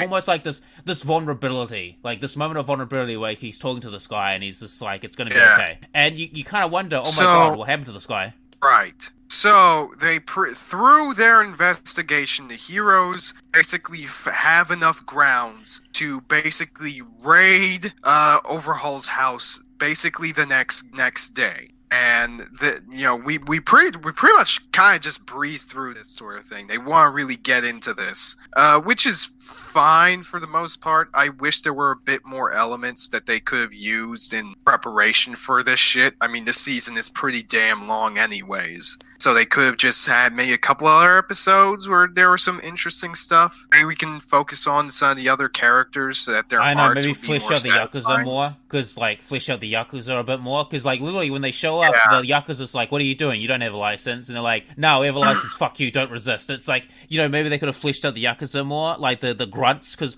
what do the grunts feel about this shit? Like, what do they feel about this shit? Like... Yeah. But anyways, we're getting a bit ahead of ourselves. The point is, this is setting up for the big attack, and they pretty much just go out with a bang when, like, some of the Hasakai's people started, like, fucking shit up, and this is where the heroes go in. Yeah, so you got a bit, like, I think some of the people there are quirkless and some of them aren't, and so you've got some people who have got, like, you see a couple of people, like, popping in drugs to, like, boost themselves up, so, like, shit is going down. So, yeah. Okay. That's where the... Okay, so Kaiser, episode 71. So episode 71 starts off where we have the heroes. They're storming into the Yakuza house. It's all hands on deck, man. They're arresting guys. You know, they're kicking some ass, and they manage to find the secret doorway that leads to the underground facility. And as they're making way down there, a couple of Overhaul's goons start doping up to power up their quirks, and you know, shit gets wild from there. Yeah, pretty much. This episode was pretty okay. No, you know, it's just everybody just storming in, as you said. A couple interesting things here. Of course, the beginning of the episode, the running theme of the episode is kind of focused on Sun Eater, or emo guy, the guy that one of the big three that we were introduced to earlier. And honestly, I'm not really all that partial to his stories at all. Like, here's the thing. I'm not against, you know, seeing characters who aren't confident in themselves. Like, you know, some of my favorite characters are that way, and that way for a reason, you know. And I understand that. I just feel like the way that they did it in this episode and with another character in the next episode seems a little bit too ham-fisted and melodramatic for me to, like, take it seriously. The ensuing fight between Sun Eater and, like, the three Yakuza guys was fucking dope. Yep. It's just that the flashback kind of, like, fuck with the pacing a bit. Even then, like, I think his powers is really cool. It's amazing. You know, he basically gets to turn into the stuff that he eats. Yeah, he's almost really like that quote. He's like that quote, "You are what you eat." Yeah, basically. There was some interesting back and forth between, you know, him and the three Yakuza guys that he was fighting, because basically, you know, they're from the dredges of society in their own way, and they rely on, like, Overhaul because he gave them a place to live, shit like that. Yep. Which is fine. I just wish that these guys had, I don't know, anything else really compelling about them as individual characters, for me to really give a shit about what they're doing. Otherwise, they're fine. They provide a really good contrast between themselves and, Sun Eater, because, you know, because of the fact that, like, you know, Sun Eater is trying to surpass and kind of incorporate the positive aspects of Mirio, who he heavily admires since childhood, apparently. While these three guys, while they appreciate Overhaul, they kind of stagnate and rely upon each other and are kind of constantly beating each other down, calling themselves trash. So, you know. Yeah, that's kind of interesting. Nothing, aside from that, nothing really big happens, so we'll just move on to the next episode. So episode 72, you know, Sun Eater manages to defeat the three Yakuza, gets them restrained, but after his fight, he's fucking beat it, so he's gonna take a little nap. He's gonna lie down for a nap. Yeah. And then we get... He's got the hero's nap. Yeah, he's earned it. And 72, I think, was one of, like, the better episodes of this, because this time it's time for Red Riot Trojan Edition to shine again. I mean, in regards to this episode, though, I mean, I think the pacing for these two episodes are relatively fine. But honestly, this is where you and I kind of differ here, because, like, in certain ways, I'm not exactly into the fight between Kirishima and Fat Gum and Rappa and the barrier guy. Oh, that's weird, because I there's aspects of it that I actually like. So, yeah, I totally... go ahead. Yeah, I'll go into my mindset. So basically, as they're going down the corridor, you know, they get Fat Gum and Kirishima, or, you know, Hard Man, you know, they get separated from the rest of the pack, and they come across two guys. They're known as the Spear and Shield of the Yakuza. One guy can create energy barriers, and one guy can punch really fucking hard. And basically, you know, Kirishima tries to use his Trojan Edition again, and it fucking fails. And he's just gets beat the fuck out. Yeah, he gets beat the fuck out, and Fat Gum basically is just like, oh fuck. And Fat Gum has to step up, and he's just getting pummeled to shit. And yeah, like, there isn't really all that much that he's able to do with his quirk. And like, during that, of course, the most important part of this episode anyways is, Kirishima's backstory, which gets revealed here. And okay, so the summary of it. Okay. So just before we go into it, like, there's a certain parts of the flashback I like, and there are some parts of it that I don't like. So, how about you just do a basic summary, and then we'll just go into that? Yeah, basic summary is this. Kirishima, of course, always wanted to be a hero, because as we learned in the previous season or so, he admires, the chivalrous hero, Crimson Riot, who he names himself after, kind of. Yeah, Red Riot. He's kind of a manly, he's kind of like a really manly hero and all this stuff, and Kirishima wants to take after him. Most people, including some of his own friends, don't really believe in that, even though he tries to kind of act tough, because there at the time, of course, there wasn't a lot that his quirk is able to do, and like he's kind of feeling dejected because apparently Mina Ashido, the pink girl who throws acid and shit in Class A, they were in the same middle school, which I have some things to say about that, but I'll get to that later. Yeah, we'll get to that later. And basically, she's like the popular girl in their school and all that, and she wanted to go to UA and everything. One day, Kirishima was walking by and see these two chicks from his school getting, like, harassed by this big dude, presumably with a gigantification quirk, because, like, apparently, in this saying, I found it out in the wiki, gigantification quirks are pretty fucking common, which is weird, but okay. And then this guy may or may not be Gigantomachia, I don't know, but fuck it.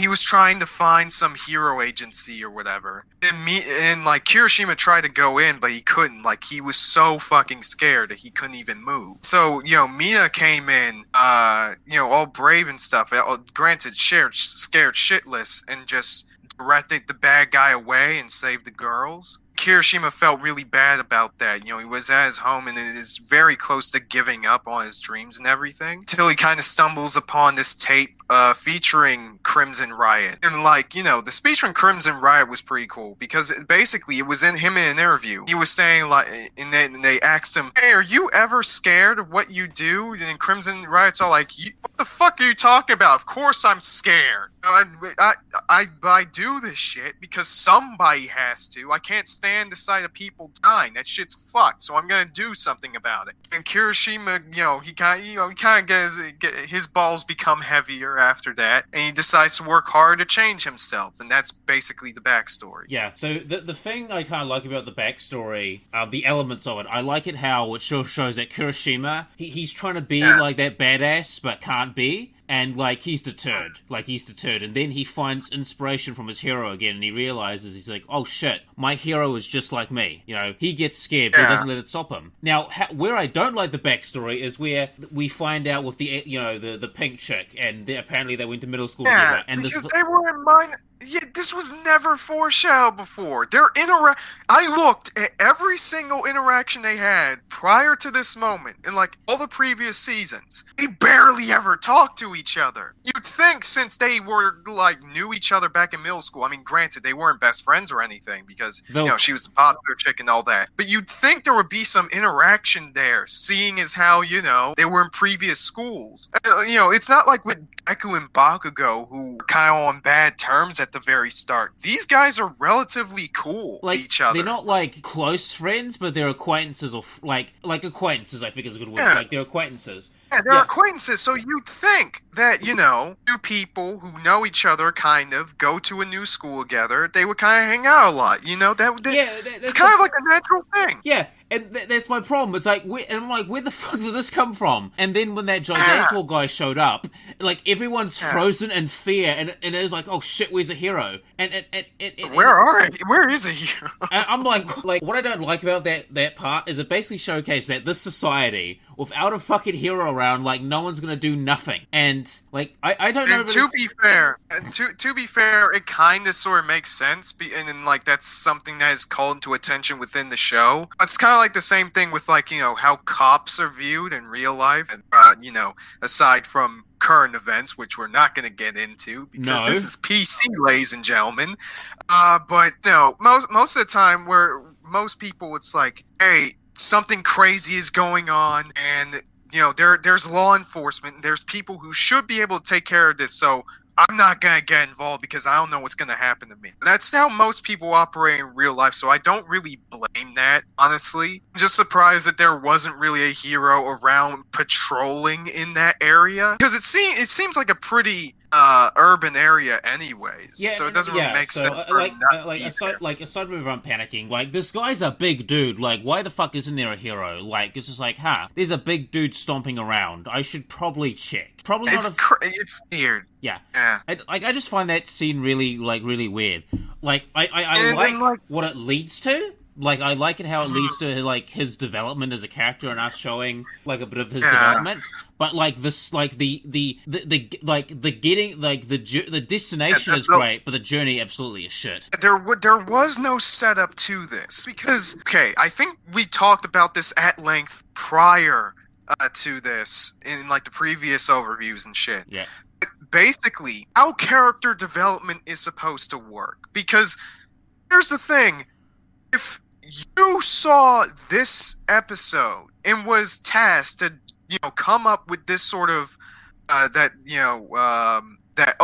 is how Kirishima really is, based upon prior interactions, you're not gonna, like, see this coming at all. That's kind of a low-key a bad thing.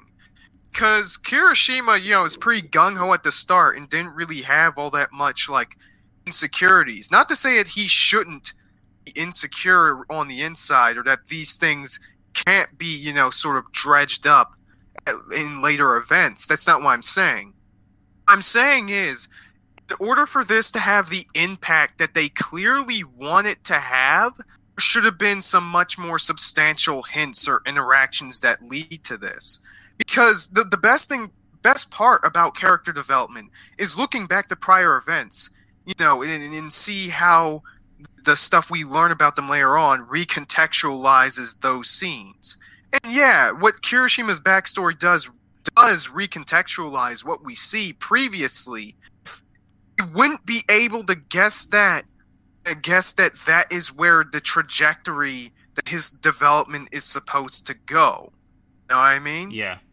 Like, there's a destination there, as you said, but the journey is incredibly lackluster. And I understand, Kirishima's a side character, but then again, he's at the very least one of the more prominent side characters. And that's not really an excuse. That's not really, he's a side character. I've seen shows that flesh out side characters, and... Wait, are you saying anything? Yes, I am. Hold on. I got my fucking headphones again. Say something again? Okay. He's a side character. That's no fucking excuse. I've seen and read plenty of series that flesh out fucking side characters. Granted, they don't fleshing out. And I understand what you're saying. Like, fleshing out a character and providing characterization does not have to be in, like, big moments like this. It can be in some recreational scenes where we get to, like, talk to the characters and stuff like that. And through very limited information, we can kind of see, this means this and this and this, and this will lead to this. It's a natural progression. Listen, here is why we want... Yeah. Here is the basic litmus test for if your character has any depths, okay? What do they like? And granted, we kind of get a good idea of what Kirishima likes early on. So that isn't really the problem. Problem is just more specifically in regards to this development itself. And also, the biggest problem is just the way this backstory is paced. You didn't need all of this information. No. Sorry, but not sorry. We didn't need all of this. And it kind of wrecks the pacing of the fight, which was already kind of a bland, like, slugfest. So there wasn't much choreography. Yeah, it's just Fat Gum being punched it's just Fat Gum, and then Kirishima, when he goes back in the Trojan Edition, extra max, it's kind of like... it kind of reminds me of, like, the fights in, like, the Pokemon games. Oh, yes. It's one guy's turn and then the other guy's turn. It's turn-based combat. It's turn-based combat. Yeah. It's kind of visually kind of lame, and I understand this is more like, sort of emotional aspect. It's kind of manly thing, and I get that. the fight was more quickly paced, didn't take up the whole episode, I would have been fine with it. You had to pad it out with the backstory. Most of it wasn't really needed. Like, all you needed was kind of a little bit of Kirishima being insecure when he was younger. And this is implying we kept everything prior to this moment the same, okay? Yeah. Kept stuff about him being insecure, stuff about him and like looking at Red Riot, maybe not have Mina factor into it at all if you're really going to be doing this, but if you want to, fine. Well, the just problem is that make with it, Mina is that we don't know much about her already. That's the problem. Like, yeah, and so when where does she tie into this? Yeah, how, why? Why should I care about this? It kind of gets in the way of the emotional climax of the scene when you really think about it. Could have been there are so many other ways that they could have paced this out. All these episodes where Class A were in moments in episodes where Class A were interacting with each other and talking with each other and hanging out and all this other stuff. That could have been great time to give some like small dialogue hints about this sort of thing about Kirishima. Mina and Kirishima interacting prior to this would have been a great way to set this up. But we don't get that. Yeah. And it's really weird. Yeah, I think so they fight, eventually they win, and we move on to episode 73. So episode 73, Overhaul is like, complaining to his boss, and he's like going over a little bit about his plan. We find out that Twice and Toga. Yeah, Toga. Apparently Twice and Toga are working with the Yakuza and some sort of deal that Shigaraki made with them. So I think, if I remember correctly, the deal was that if the Yakuza are going to be using the name of the League of Villains, basically Toga and Twice are here to like watch over him, and to act as like sort of members in their ranks. And we get this really interesting scene with Shigaraki, and this is another look into Shigaraki's development. What happens, right, is that like after Shigaraki and Overhaul's meeting together, tells the League about this shit, and Twice and Toga aren't really happy because Agna died and all this other stuff. Then, so, Shigaraki basically, Toga was all like, why should I listen to you when you're telling me to do something that I don't want to do? Because, Toga is all like, hey, I want to live in a world where I can do whatever the fuck I want, so why should I listen to you? And Tomura does a sort of like, Griffith-esque charisma, nat 20, says, because he basically says, because I need you guys. And it's for our sakes. It's for the survival of the League. I really like that because it kind of shows that Shigaraki is subliminally understanding people have needs. And if he is going to have any followers, especially when he has so little things right now, needs to try to placate them into those needs in a way that makes sense and doesn't screw them over. Yeah, because, like, being a leader is a bit of a juggling act as well, because, like, you are on top, but at the same time, you have to please the people at the bottom, because they can undercut you. It's like Abraham Lincoln said, a house divided on itself cannot stand. And, it's just a really cool, I like this development with Shigaraki, and I'm just wondering, like, why couldn't we have this in Season 3? But, what? I think we got a tiny bit of it in Season 3, but there wasn't really all that much focusing on, which was an issue, I believe. But even aside from that, this was a really good scene for Shigaraki. And, like, other than that, it was just kind of bland, sort of like heroes fighting against, like, this guy who is like fucking up with a bit of the pathways. Yeah, that was pretty cool. Yeah, that is pretty cool. Yeah, another thing that sort of happens is that like the punchy guy, like the fat gum. Yeah, Rapper. Yeah, apparently he takes them all to like the medical station or something like that and tries to like get them healed because apparently he has honor and he wants to fight them again, but like on even terms.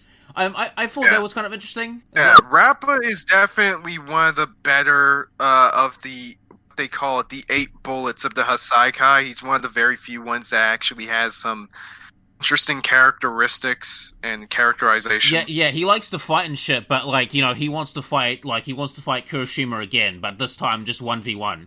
Yeah, and like, I love the part where he calls him, that boy, no, that man, I want to fight him again. It's great. I like it. I like it. Like, great. Like, I kind of wanted to see him fight again. Like, I want to see him like 1v1 it because I think it'd be great. You know, the ultimate. Actually have it be like a choreographed fight instead of what we had. Fuck yes. Yeah, and like he basically says his backstory is like, yo, I was an MMA fighter. Like, Overhaul came to me and tried to get me in his crew. I tried to fight him like 45 times, and he beat me every single time, and I didn't know what the fuck happened. So, and after that, Fat Gum and Kirishima don't do anything for the rest of the arc. No, they're just chilling with their bro. Come on. They're gonna fight him. They're gonna heal. They're gonna fight him. They're gonna have a big fight. That's how the show's gonna end. It's gonna be Kirishima and this guy, and it's gonna be a ruined city, and they're gonna duke it out. And like, fuck Naruto versus Sasuke. This is gonna be the ultimate fight of Boku no Hero. Oh yeah, absolutely. Oh no, it's gonna be great. It's gonna be great. While they're doing that, Toga and Twice are having some fun with the people that are still in the corridor. Some of the people get separated, and Toga takes the form of Lock Lee and actually stabs him. Like, yeah, he stabs him in the rib, but like, why didn't she just like slash his neck or anything? It's weird. Yeah, you're slipping, Toga. And then Deku's like, oh fuck, who's the real one? Who's the real one? And Twice is fucking with people. And it's just like a really, like, I mean, nothing happens character-wise, but like, oh yeah, that's right, Twice is nearly splitting up again. I remember that. Like, he gets injured and he's like freaking the fuck out because he's about to split again, if I remember correctly. He was. And Toga came in. And then they started fucking with the mimic guy. Yeah. Who was fucking with the corridors. And it's because, like, Shigaraki told them that, like, hey, you don't have to really, you don't have to really roll with these guys. Just do what is best for the league, which is basically him giving the okay to kind of, fuck him over when the opportunity arises. Yeah, and if I remember correctly, that actually immediately goes on to episode 74. So in episode 74, we get a flashback, and apparently we find out that Toga and Twice, they got like mind Jedi'd or something like that to basically tell the truth when they joined up with the Hasai. So yeah, one of the only times in the entire show when expositing about the character's powers was in any way funny like they wanted it to. So there's your peace prize there, Boku no Hero. It was actually well timed. Yeah. Another thing that happens, aside from Deku like beating up the guy that's fucking with the halls. Mirio takes to action, and he manages to get Eri. I think the best thing we can do is like take this episode and the next 3 episodes and just kind of compact them together because it's just a long string of the same event, anyways. Okay, so a lot of shit happens in these. So we're covering up the next couple of episodes. So you've been warned, people. So anyway, basically Mirio catches up with Overhaul and crew and takes them on. Yeah, he 1v2s them. He takes out a couple of other guys. Motherfucking Chad. He takes out a couple of other guys, but then he fights Overhaul and the guy who was in basically his right hand man a little bit. And it was an actually pretty well done fight. It was well animated and shit. It was pretty cool. Like, it shows Murio's like talent with his power and how he uses his ability. I would say it's just a really good fight. Like, it's just really good. And overall it's also really cool.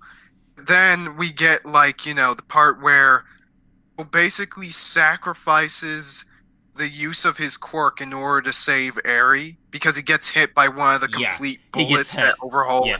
He gets hit by one of those bullets. I need to use the bathroom quickly. So do you want to go on to your rant about Eri or just continue? Well, no. When that'll be for later. But like, I'll keep things moving while you're gone. Okay, be back in a sec. Basically, what's going down is that this is where the Overhaul final fight in this arc basically gets like in full swing. Okay, Mirio's kind of fucked up, but at the end of episode 74. It's kind of cool to see that he still is fighting Overhaul despite the fact that he doesn't have a quirk. For him being able to keep up with him for a very long time, the way he was kind of iffy, but it's pretty consistent given how quote unquote athletic people in this show kind of operate. So it kind of makes sense, anyways. It's supposed to be about it is pretty good as the pros and shit, and with that after that, of course, Deku comes in, and that's when we get to the next episode. Fighting, with Deku barely being able to keep up. Deku, Night Eye, Eraserhead coming, and Overhaul kind of freaking out and trying to, like, get the fuck out of here. Which is pretty cool. The fight is still well animated and timed. We get a little bit of, the backstory of the right-hand man to Overhaul, whose quirk is that, like, it's weird because his hair is like clock hands and shit. He can make them move around like tentacles, and if they hit you, you basically get really slow, which is interesting. And I wish we had more about this guy specifically. But whatever. During the fight, though, we get Night Eye basically 1v1 like Overhaul when he's basically powered himself up by like destroying one of his guys, the truth telling guy, just incorporating his own body, just make himself stronger. Of course he notes that he doesn't usually like because he's a germaphobe, but whatever. Yeah. Would you like to have anything to say? Yeah. Was this episode? Should we talk about Overhaul's backstory as well? I don't think that's in this episode in particular. I think it's in the next one. But the important thing about this one, though, is that Night Eye is like fighting Overhaul. And it's actually really good. Up. It was pretty good. He couldn't keep up, and his foresight kind of reaches its limit, and he gets heavily injured. Yes, he does. And he basically just pushes Deku to like try to fight him off and get Mirio and Eri away. And I think after that is where we get a little bit of freaking Overhaul's backstory. Yes. Because like before that we get like Froppy, Uraraka, the dragon hero. Yeah, if I remember correctly, correctly, Toga shapeshifted into Deku and basically got them down there. So basically, she's like, "Haha, fuck you, Overhaul." Yeah, it's a way to basically get them down to that shaft in order to help them out, which was pretty interesting. But I would have liked it more if Uraraka and Froppy had a bit more to do this arc, because they basically were fighting one guy and we didn't even get to see. And the fight was really quick and mostly off screen, anyways. Yeah, pretty it's like lame. They didn't really do much this arc. Like it's just like they were just fighting like one or two guys and that was it. Yeah. But I think this episode and the previous one, we get a bit about Overhaul's backstory. So if you want to talk about that one, you can. Yeah. So we learned that Overhaul was adopted by the actual head of this Yakuza family. And basically, Overhaul feels a massive sense of, well, basically in the Japanese society, you have a thing called geri, or obligation. And Overhaul feels massive amounts of obligation towards this guy.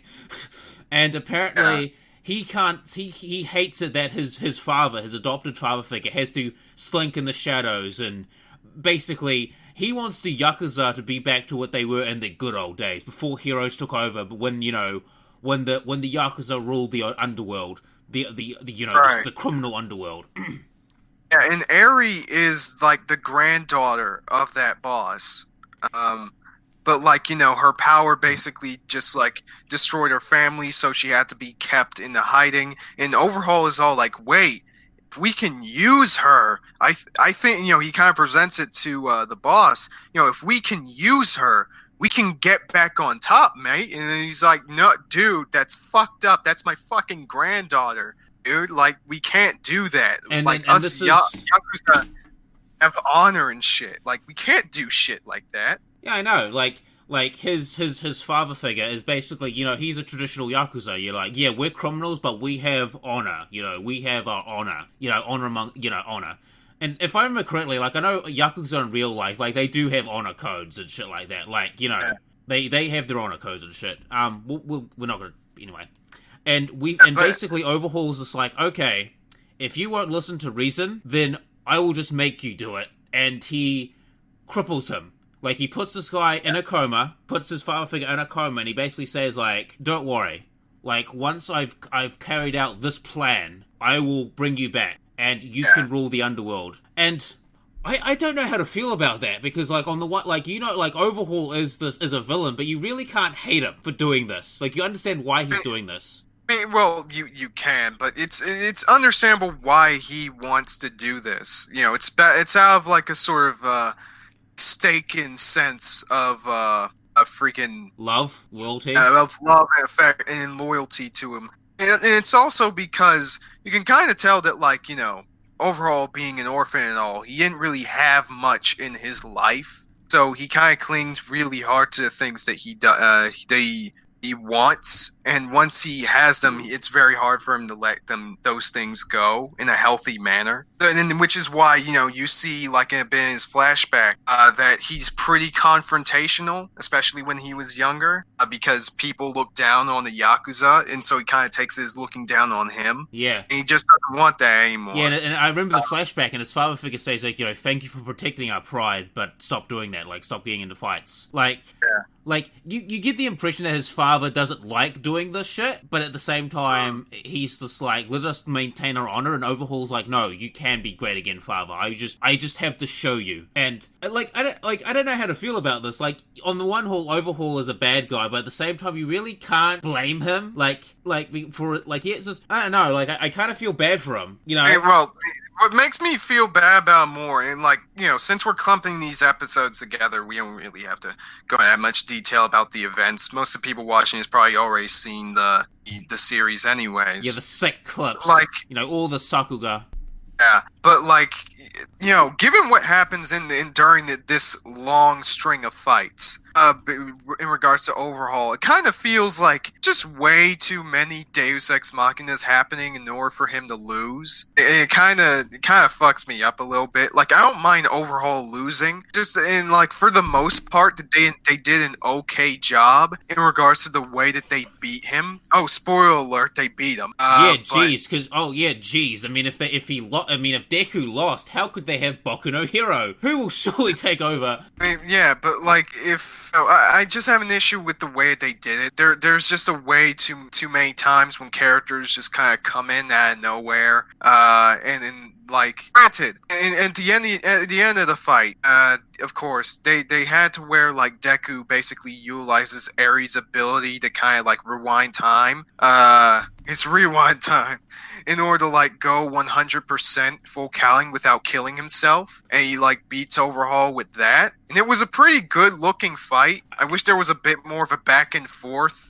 Yeah, it was a good-looking fight, but it was just, like, it was a bit, like, it's just oddly convenient that this girl has this power that he can use to rewind times. Is it, like, do 100% fuck up my arm again? And, yeah, I don't really have an issue with that. It's just that the fact that there wasn't a lot of strategy behind beating him at the very end. Yeah, like, if I remember the fight, like, Overhaul's just, like, destroying himself and rebuilding himself again and again as Deku's just punching away at him, and it's like this unmovable object goes with, like, this like unmovable object versus, like, this high-speed collision. Like, it's just a battle of wills at this point, and it's just a slogfest, and you just like I was rooting for Overhaul to win. I was like, yes, win, Overhaul, win. And Deku's like, 100% fuck you.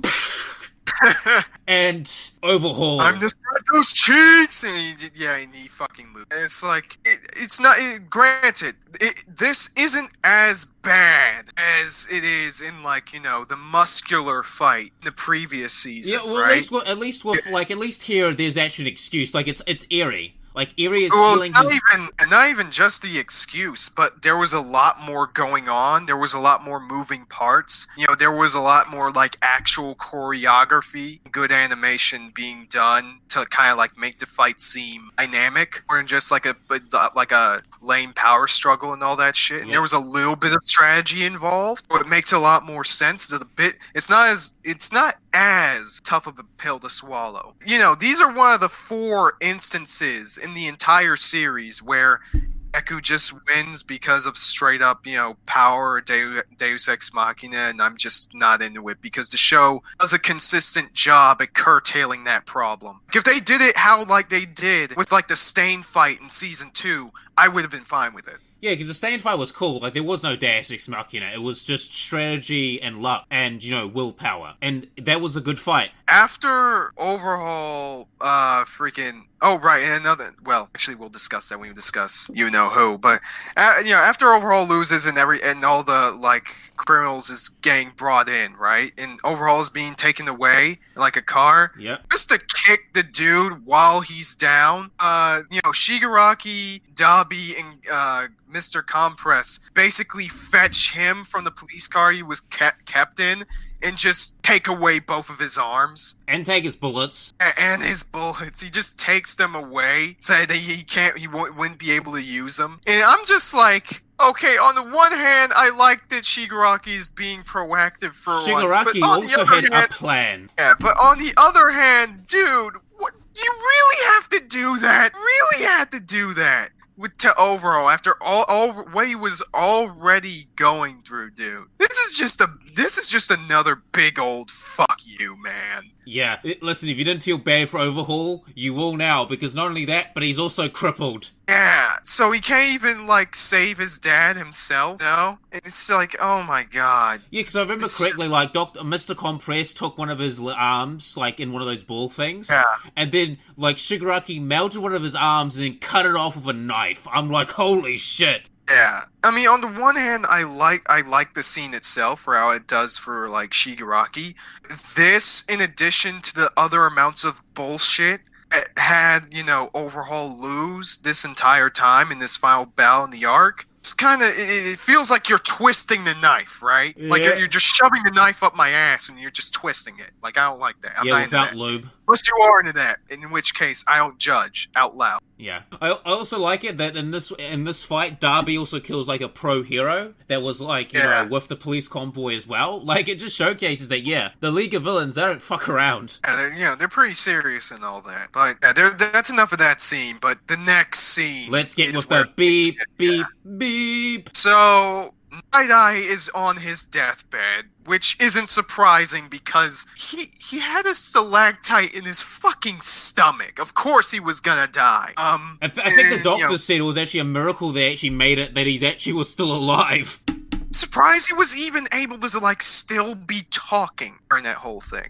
For the most part, the scene with Night Eye's death, and, he to talk to all the characters that are relevant to his characterization. It ties in with All Might, everything. He was all like, and this is one of the really fucking stupidest parts, where it's all like, hey, I saw, like, freaking, I was looking at Deku's future while he was fighting. I saw him die, but he didn't die, and so he saw that, like, hey, the future can be changed, and so, like, there's a chance that All might be able to live and all this stuff. And I'm just like, oh my god. And, like, the explanation for it was even worse, because he was all like, oh, all the hopes and, like, thoughts and feelings and energy of everyone who were fighting kind of collected in the Deku and all this other stuff, with no way of knowing that was really the case. It's stupid. It's so weird. Like, it would have been fine if the explanation was, was that, hey, his ability to see time interfered with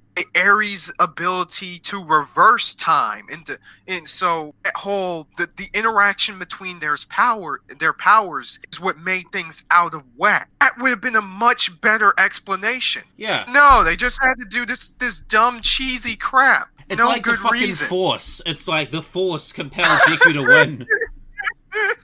Yeah. Remember Star Wars? All right. But anyway, I think I actually really like this death scene. I think it's really well done. Like, aside from the overall, stupid... great. Huh?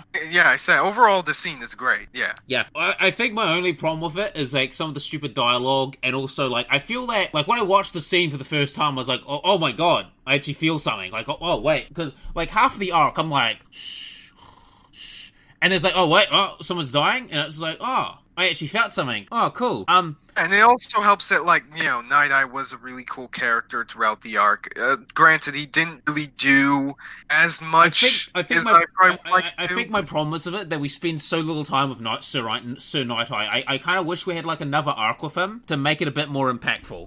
I wouldn't say another arc. I would say him more like, you know, fighting another major villain than the arc. That would have showed a little bit more of his characterization, maybe a little bit more of his relationship with Mirio, because, like, it was all like, you know, hey, at first, I saw you as a chance, you know, to be, like, All Might's replacement, but I saw you as, like, my pride and joy, and I gotten to care about you and all this other shit. And I was all like, yeah, that's cool, but guys had, like, a collection of, like, I don't know, 10 lines between each other this whole entire arc, and you were just introduced? Like, Yeah, and like another moment I like in this thing is that just as he's about to die, and Mirio is like, oh no, how will I become a hero without my quirk? And Night Eye, like, just grabs onto, like, touches his face, and he uses his power one last time, and he says, it will be okay. I just like how they position the camera. Like, he's, like, bleeding the fuck out, and there's, like, one of his eyes is, like, purple, and he's just like, you'll be fine. And then,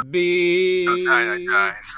And I love an interesting effect they did in that scene was, like, you know, instead of doing the beep thing with, like, the scare and shit, they used the climax of the music from the OST that they were using in order to mimic that effect. Yeah, the OST was great. You know, it's like have you ever seen, like, the Transformers movie, the Generation 1 one? Have you ever seen, like, the original Transformers movie, the one with G1? Oh, yeah.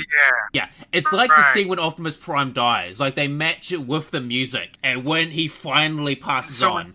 So instead of using, like, that, they instead of used the music that which in the climax of it kind of sounds similar to that beeping effect. And that was actually pretty smart. That's really good directing. It's great. Yeah, I think the end of this episode was just really good. So, do you want to go on about Eri before you just move on to the next arc? So after these epic events, episode 78. So, like, the episode starts where up in the mountains, you know, Gran Torino is trying to find Kurogiri, and, like, they also encounter Gigantomachia, you know, foreshadowing the later events which are currently happening in the manga. But, like, the fact that Kurogiri was just walking outside, even in the forest anyways, he's just walking outside, no protection, no backup. You know, it makes no sense. He just gets instantly caught by Gran Torino. It's just kind of lame. It's really, really dumb. Yeah, it's weird. Like, they could have lost him, and then he gets saved by Grand Machina. Of course, you know, that we cut from that scene. We get Deku and Mirio talking, because Deku feels really bad about Mirio and what he's going through right now. Of course, Mirio is putting on a brave front, and, like, Deku, a lot of the feelings that he had been feeling throughout this entire arc. You know, he kind of feels dejected of that, like, kind of gets in his head that, like, hey, if One for All had been given to Mirio, this wouldn't have happened to him. In fact, Sir Night Eye probably wouldn't have died. He kind of just feels that way, and he doesn't know how to express it without breaking the secret. And, you know, the fact that Mirio is just being a good sport about it just kind of makes it hurt even harder. Yeah, like, Mirio is just like, it's not your fault. Like, it's fine, Deku. Like, these things happen. You know, hey, Night Eye died doing what he loved, so, you know. Yeah, he doesn't want us to really, like, feel bad about it.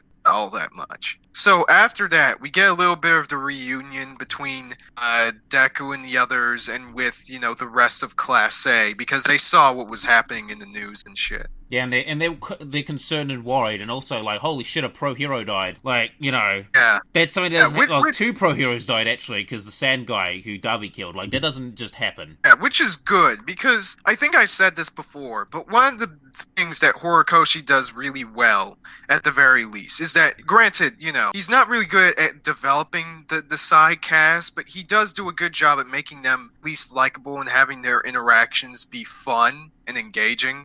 They do a really good job of it, so that by the time you get to this part, I do feel that these guys are like legit friends who would give a shit about these things. Yep. Which is more than I can say than like certain other shows, but that's an entire different story. Yeah, and then the episode kind of ends with like Todoroki and Bakugo going into like a training facility in order to make up for not passing the license exam, and that's where the episode ends. So Kaiser, we are now up to episode 79. Should you take off or should I? I think the best thing we should do these next couple episodes is just kind of one in episode 80. If I'm remembering correctly, kind of just merge them together because they're basically the same event, barring a few scenes at the end of 80 anyways, right? Alright, yeah, so we're covering, alright, so for this part we're just going to be covering episodes 79 and 80 together. So, you want to kick off or should I?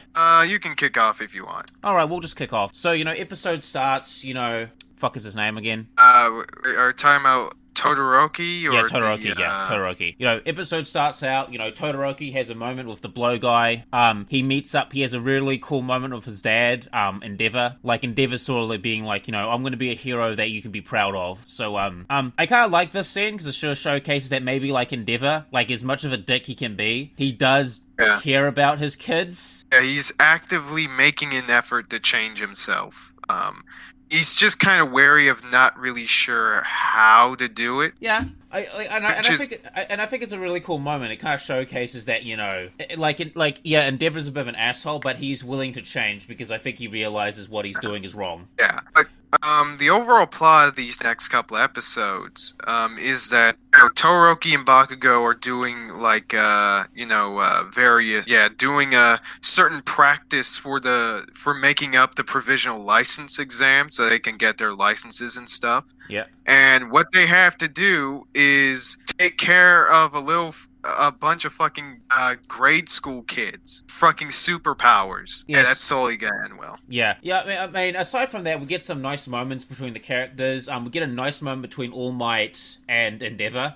So these two episodes, I think, is good, like, I wouldn't say filler, but they're very good, like, fleshing out character relations and stuff like that. I would say that these episodes are good for that. Now, a very big thing that happens this episode is we learn about the quirk singularity theory. So, the main basis of this theory is that eventually, with all these people with these quirks eventually having children, and then their children having children, and their children having children, and all that shit, is that eventually, one day you'll come across a guy who is so powerful that basically he'll just destroy the world. And it's actually a concept that it's actually funny that this is a concept that was sort of foreshadowed in season 2, when Endeavor married Todoroki's mother in order to get like specific quirks to power up his children. So it's sort of like it harkens back to that concept, and I think this is just a really interesting concept because it kind of showcases the idea of like, hey, quirks quirks pass on to their children, and what happens if you have like, I mean, some of these bunch of different sort of like weird genes, hopping around each other like musical chairs and shit, and like what happens when one dude has all the chairs, right? It's weird. And like it kind of applies to the current situation because kids that Todoroki, Bakugo, and a couple of characters from season 3 who we also see, and the thing about the kids that we also see is that you mentioned that the kids gain their quirks faster than their generation, and their quirks are way more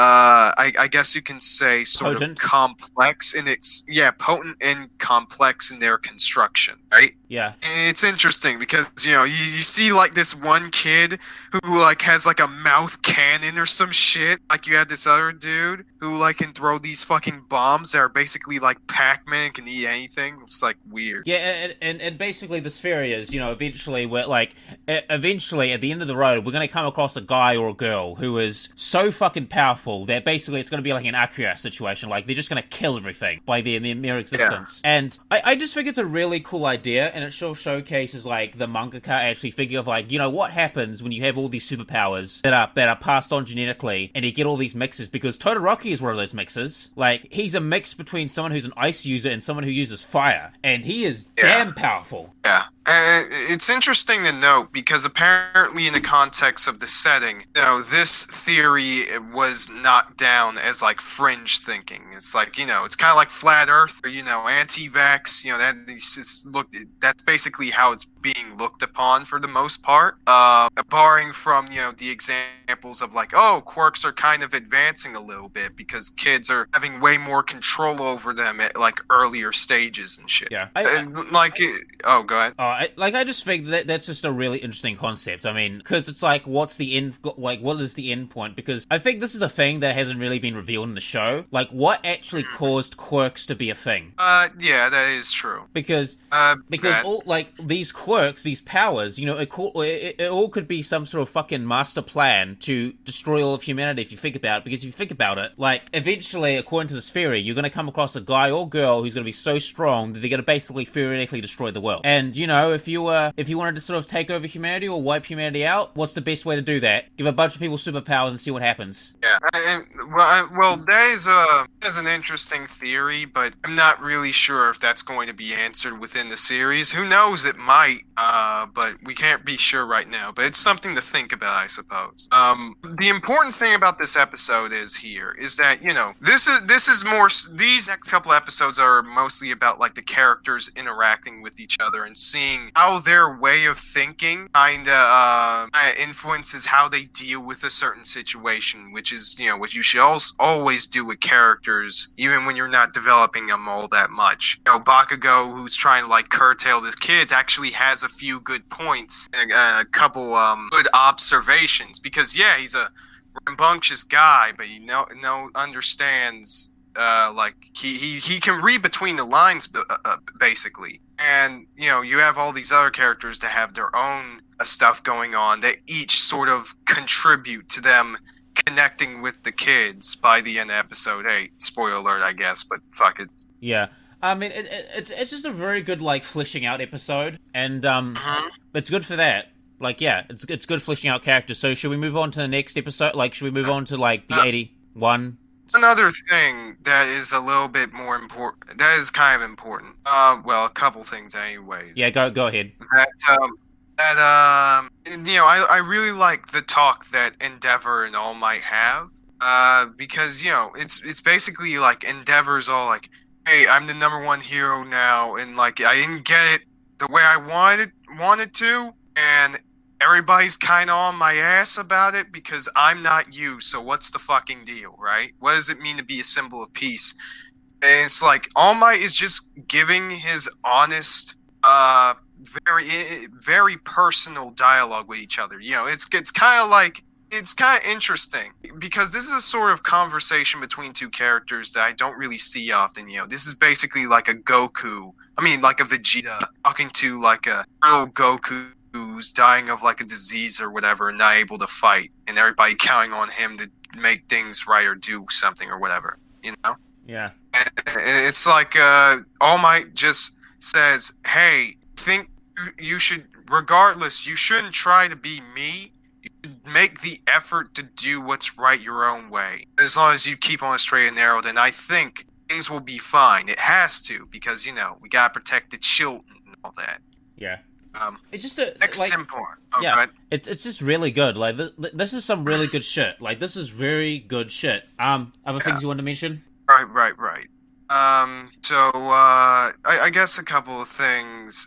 One thing that show up in episode 80 that kind of feels incredibly tonally off place, because, like, okay, so the thing I didn't like about episode 80 is that, like, yeah, a couple of the kids, you know, we do see a little bit of Sir Night-Eye's funeral. We didn't get, like, to sit there for all that much of it, kind of. I mean, I guess that's kind of a byproduct of not enough characters that were introduced in the Overhaul arc kind of getting more focus, I suppose, but still, you know, I would have liked it more. And it clashes greatly with the next scene where it involves the laser belly button kid. I remember that. I'm like, starts... yeah, I remember that. I'm like, what the fuck? Like, yeah, it doesn't. It's such a total whiplash. Like, I think my neck broke. Yeah, it's so stupid, right? Because like, here's the thing, right? I rewatched the show recently. I found that Mineta. Alright, I'm not gonna outright take back everything I say about Mineta, but Mineta is actually kind of funny half of the time. About half of the time. This kid is never funny. His character is never funny. He is made as a prop and not funny. And you know, he's not funny to laugh at. He's not funny to laugh with. By the time we get to this moment in his character, apparently, potentially it's pretty interesting because his whole deal with him stalking Deku and shit is because, like, hey, he notices that Deku doesn't really have that much control over his quirk. He kind of sympathizes with that because he feels the same way because he needs that weird belt thing in order to use his powers. So he's just trying to, like, make friends with the guy. Which, number one, why didn't you do this back in, like, what, season 2? And number 2, why the fuck should we give a shit about this guy, you know? Yeah, I think his heart, the idea is, the idea is interesting, but, like, the execution and the time and place is kind of iffy. Yeah, because we're, like, in episode 80, and, like, this character had no depth, no good dialogue, not even a funny scene to justify his existence. He's just a dumb gag. Yeah, he just kind of exists. He's just kind of there. He's like that character. It's like there's a fight going on. It's like, oh my god, what's going on? Oh my god, nasal guy got shit kicked out of him. I will avenge you. Like, he's that type of character. It's just weird, because I potentially like this dynamic. Like, I wouldn't have expected these two to kind of sympathize with each other in that way, and it makes sense. All I'm saying is, what was stopping him from doing this in season 1? Which you could, because one could argue, oh, maybe he just, because he's a little bit eccentric, kind of, sort of self-important a little bit, and I guess over the course of the series, since he got humbled a little bit, especially because of Ida back in season 3. Yep. I guess that's what kind of made him go all in on that. But then I put this here, Why not put this back in season 3? Yeah, this just feels misplaced. Like, I feel like if we had this scene, like, maybe in season 2 or season 3, I think it would be fine, but not here. Especially after you've had a funeral with a guy, alright? Like, this respected pro hero dies. Next scene, shenanigans and hijinks. Oh, no. Yeah, that's it's pretty much not very cash money, Yeah. That's a big yikes. Yeah, big yikes. Anything else you want to go on before we move on to, like, next series of episodes? Just overall, the 2 episodes that we were talking about are just. Yeah, the 2 episodes that we were talking about are fine. They're harmless. They establish certain things. And, about the quirk singularity thing, it kind of sort of will serve as an explanation of something that will happen in season 5. But, I'm not going to touch on that. We'll get to that when we get to that. Inevitably. And it's going to... Oh, boy, it's going to be something. I want to see... I want to see... what reactions people are gonna have at that moment. Okay, I have a quick question. I have a quick question. Will this involve me going on a massive rant, or will this be going like, "What the fuck"? I will make sure you won't go on a massive rant. It might seem that it's something worthy of that, and in some ways it is. I'm gonna no.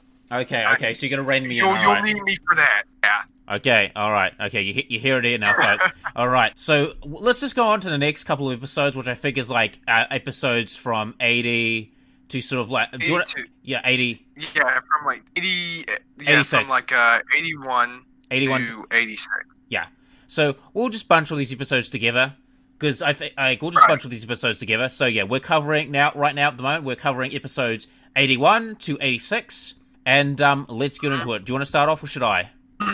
I think I'll start it off, I guess. Perfect. So, like, Basically, this starts off the culture festival arc, which, oh man, so like you think that like given all the stuff that's been going on, with in UA and shit, and just everywhere in general with these villain attacks, having a culture festival in the school would be a pretty bad idea, right?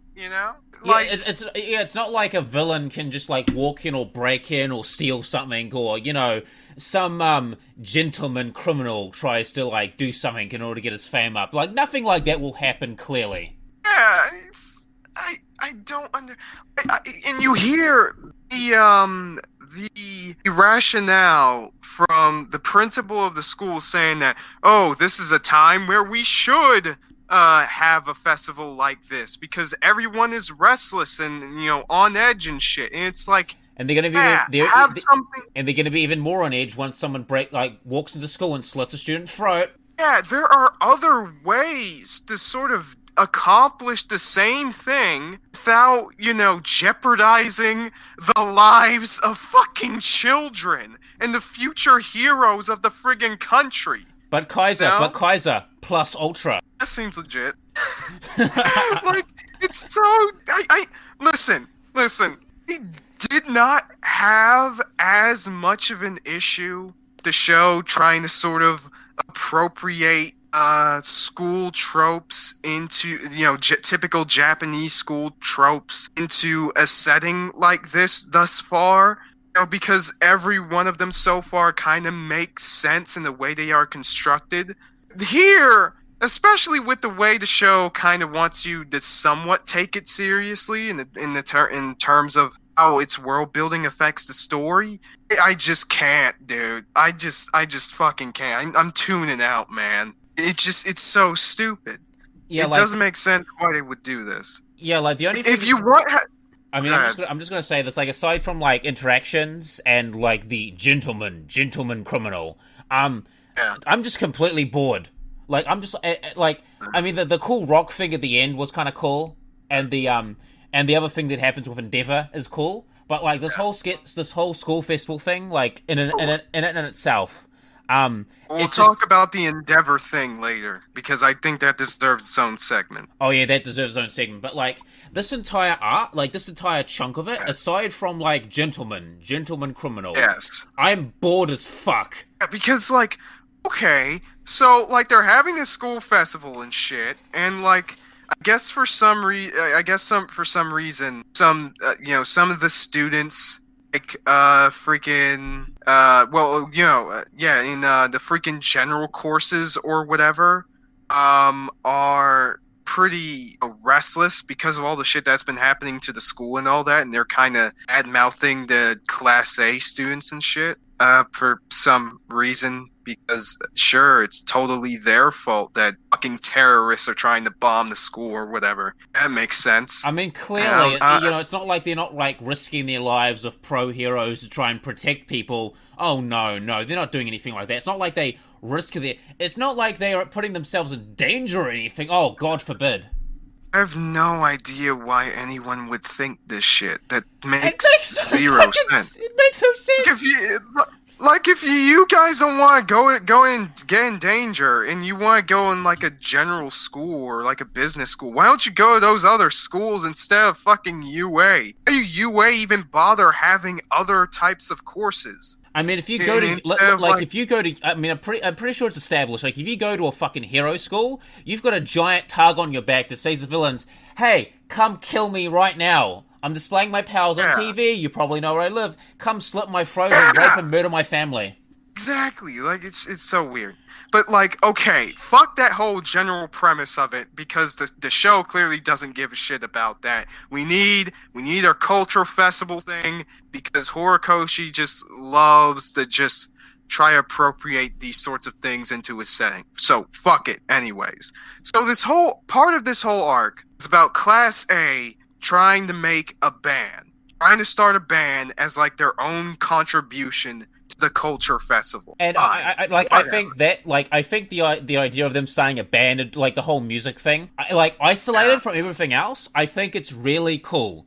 Like, isolated from everything else, it's very cool. But when you take in the other, all the shit that's been going on, I'm just like, and especially since the bulk of the arc is kind of somewhat focused on Jiro, the earphone jack girl. Yes. Who I have liked thus far. The level of focus and importance that they were giving her here just seems really fucking weird. It just feels incredibly unnecessary. Like, you see this in, like, season, I think, 2 or 3, with the sudden flashbacks and shit that they give to, like, Omo and, like, the kid who can talk to animals and other shit. And even in, like, the previous episode with, like, the naval laser kid. It's like, okay, I kind of get what you're doing.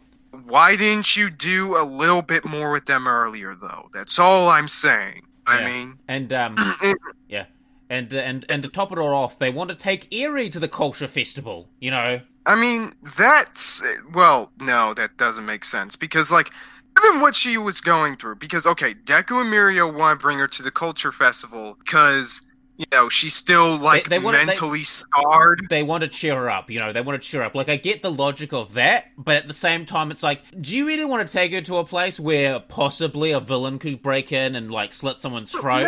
Never mind even that. What if she has a fucking panic attack? Like a public setting? Oh god, that'd be a massacre. Right, that'd be terrible, especially with the kind of powers that she has. You'd think that they'd be a bit more careful about that, but I guess not. I guess they just want her to, like, I understand wanting her, like, try to cheer her up so that she can recover. I understand that completely. Like, I understand it completely, but here's the problem. Her ability, she could probably kill every single person at that school. Not even just that. I don't think this was the right way to kind of just go with her, just to, like, improve her mental health completely. Because I can understand Deku and Mirio thinking this is a good idea, but the teachers allowing this and not even suggesting other alternatives is just really stupid. Yeah, I'm surprised, because the teachers know what her quirk power is, and it's just like, oh yeah, mentally unstable, could possibly kill us all. Nah, bring her in a public place. What's the worst that can happen? What's that? Half the students are dead? It's okay. Plus Ultra. Yeah. We'll go beyond that. We'll go beyond.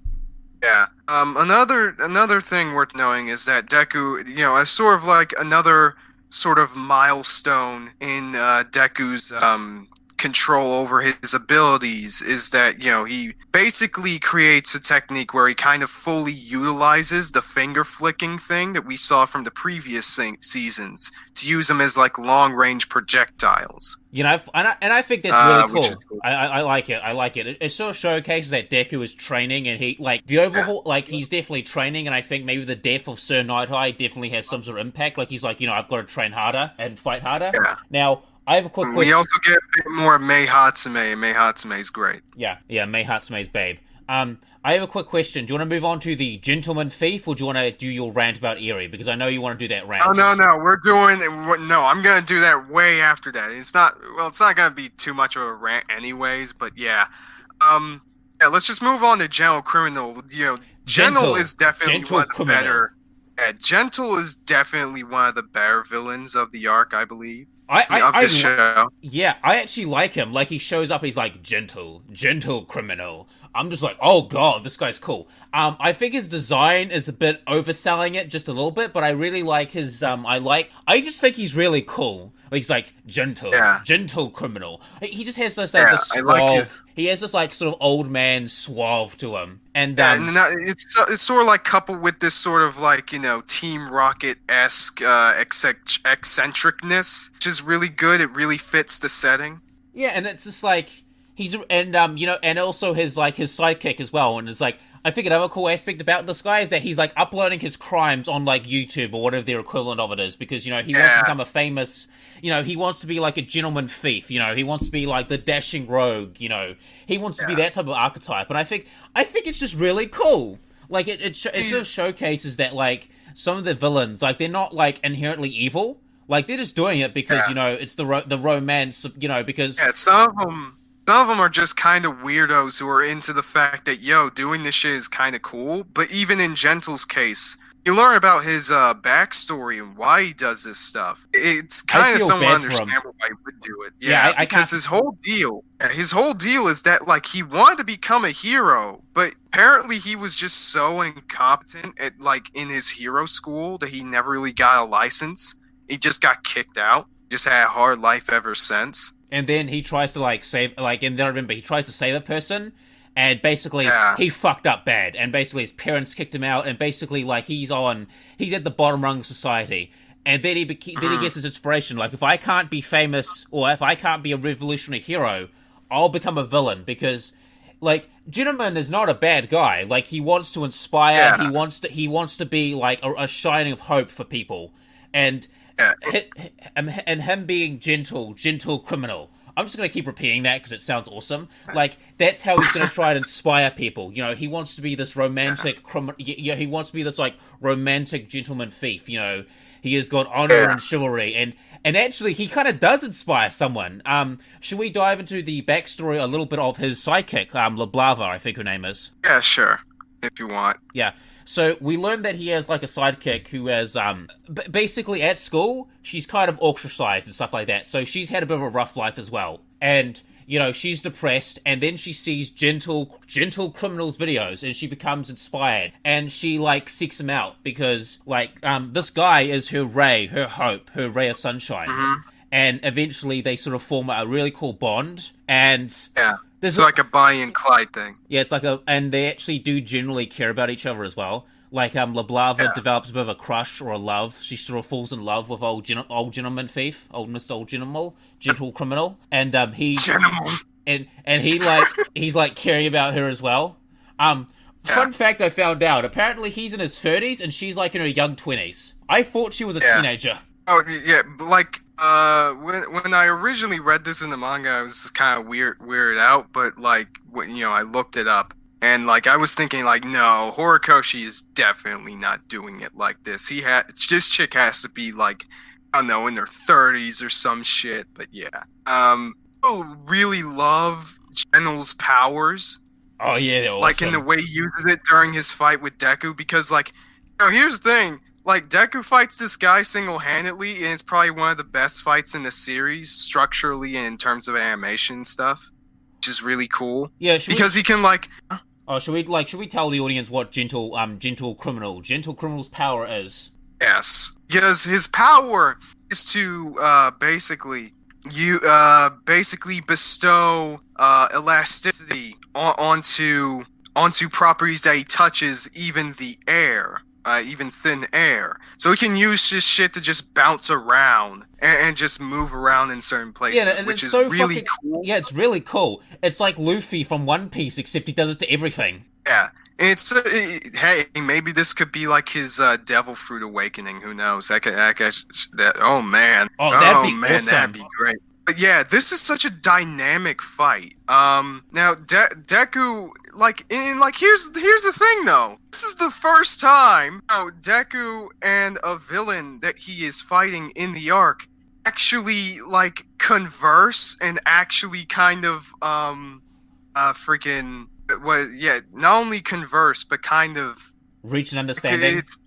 Not even reach an understanding, but also kind of just like affect each other in a way, you know what I mean? Yeah. Like just by like them communicating with each other. It's the first time this has ever happened. This didn't even happen with Stain, even though it should have. It totally should have. But yeah. Like even then, even when Deku wins, he kind of feels bad about it for like the first time, because of what he understands about Gentle and Labrava. Yeah. We should also mention that, like, Lablava's quirk gets introduced in this power. Apparently, she has the ability that anyone she loves, basically she can make them go Super Saiyan. Which is, like, holy shit! Yeah, like, she just makes them immensely stronger. Yeah, and apparently, how it works is, like, the stronger the feelings, the stronger the power-up, like, holy shit. Like, yeah, which is great.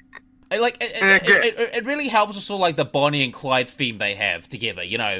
Like, by themselves, but they, like, together they make this great team. You know, almost like a yin and yang in a way. I'll be right back. If you want to keep going with this, you can, but I'll be right back. Yeah, so, Another cool thing that happens with LaBlava and Gentleman Thief is that as they're being like pulled in with the cops, Gentleman Thief is just like reminiscing about his past with the police officer, and he's basically just like, yeah, I'm gonna go to jail, right? And the police officer offers him like food and basically says like, you could still be a hero. And then like Gentleman just like breaks down. And sort of another thing that happens, they find out that like LaBlava is like some sort of like computer whiz, and they're just like, wait, you did this all yourself? And she's like, oh yeah, I'm self-taught. And they're just like, oh my god. And I feel like the episode ends for those guys, and I kind of think and feel that like maybe we'll see Gentleman or LaBlava back again, maybe as heroes. It would be a cool thing to see.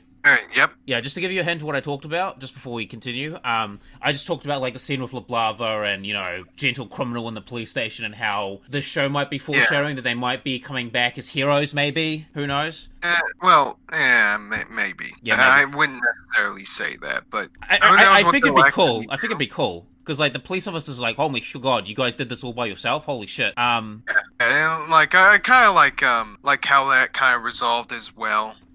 Like, it's the first time Deku actually feels, like, conflicted about something. And then we have, like, the climax of the arc, which... Okay, here's where I'm gonna be on my fucking bullshit. Because, okay, so, like, Deku... Because the whole thing was about, like, Deku and, like, him going on this sort of time limit of trying to stop Gentle Criminal... before, like, his band starts doing their fucking thing, right? To do their band thing and make everybody have their smiles and shit. And, of course, Deku beats him, and he manages to, like, do his thing with the band in order to, like, make Eri smile. And, like, oh my fucking god. Like, I know it's shonen, but how cheesy can you fucking get? You know what I mean? Because, like, because, like, the visuals that they used was just too on the nose and just gave the wrong message that they were trying to send. Because, like, at the climax of, like, the song, where Eri's supposed to be super happy now, right? Yeah. A freaking, like, they show a visual of, like, Overhaul's, like, shadow or ghost covering Eri, and, like, the entire thing just kind of rips away as she makes a smile for, like, the first time, I guess, and enjoys herself. And I'm like, as someone trying to get into mental health, I don't really think that's a good way to facilitate that sort of thing, Like, it gives a wrong impression that her entire condition is just kind of out now. Like, I know that's not what they're doing. It kind of feels that way. It's so weird. And of course, just years and years of child abuse can be fixed by one song. And it's just the presentation of just the way they did it is just absurdly cheesy, even though, they're trying to kind of sort of be down to earth with the subject matter. And like, I understand it. But overall, the arc is just... the way it's placed, even after the Overhaul arc, dude, like, you follow it up with this, and it's just weird. Yeah. But then... You fucking... Okay, here's my rant about Eri, okay? Here's where I'm gonna get on my soapbox. Okay, drum roll. I'm gonna do a drum roll. Drum roll. Okay, go on. Yeah, here's where I get on my soapbox and shit on this child character. It's like, okay, I don't hate Eri. I don't even necessarily hate her purpose in the story.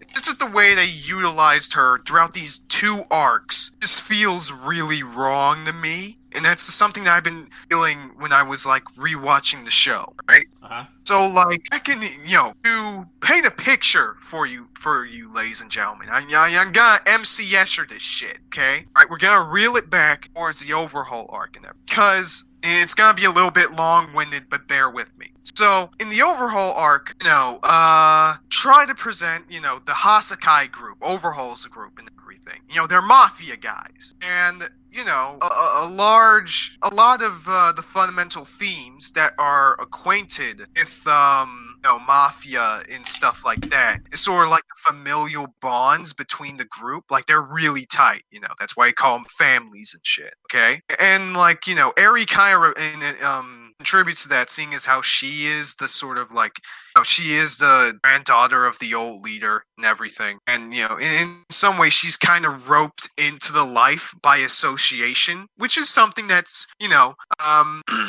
common among people who are also involved in these groups. You know a guy, or you're family with the dude, with somebody who's involved with this group, going to be in this sort of position. That's how it is. For the most part, that's totally fine. The issue is in the way that the arc presents the mafia. That they mostly present them as like as just like another villain, super villain group, instead of like the mafia, if that makes any sense. Like aside from Overhaul, of course, they just make them way too goofy, and they don't give as much depth to the fundamental aspects of what makes these groups of people interesting and. You know what I mean? Yeah, like if you like ever play, the beaks, I feel like if you ever play like the sort of the Yakuza games, for example, like it sure showcases you a little bit about like the Japanese Yakuza. Like, yeah, they're criminals, but they have honor and stuff like that. Like they follow honor codes and stuff like that. Like there is a level of depth to them, and it's the same thing with the Italian mob or anything like that. Like there is an honor code to them. There's depth to these people, and when you portray them as like just generic bad guy number 15, like you're wasting a lot of potential. Just the way that these types of operate, just I don't feel it kind of gels well with the way that My Hero generally portrays its story and fundamental themes, because the fundamental themes of the story are pretty black and white. Being good or selfish altruism is better than complete selfishness bad, or however you want to go with that.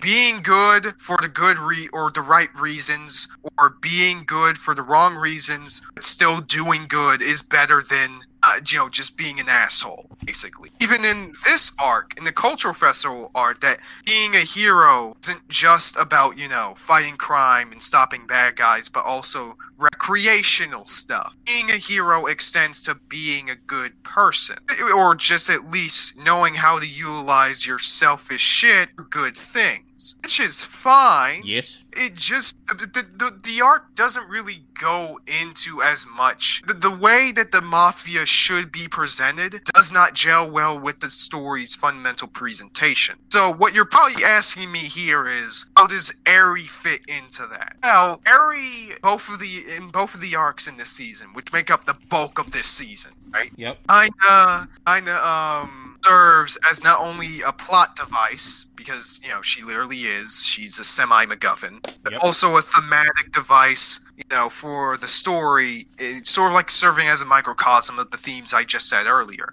She represents the hope for the future and the innocence of youth and all that stuff. And Deku, by trying and being able to save her from Overhaul, who is mostly presented as sort of like the pessimistic, hopeless person who is trying to enforce their will on others, for the wrong ends. By doing that, it kind of proves that he is able to preserve the hope for the future. There's a sort of generational theme going on with the show, like with the kids and the provisional license exam and shit, which is fine. It's totally fine. However, the level of agency they give Eri as a character in this regard, feel that it kind of takes away from it a little bit. Because like that one scene back when Overhaul and Mirio first ran into him.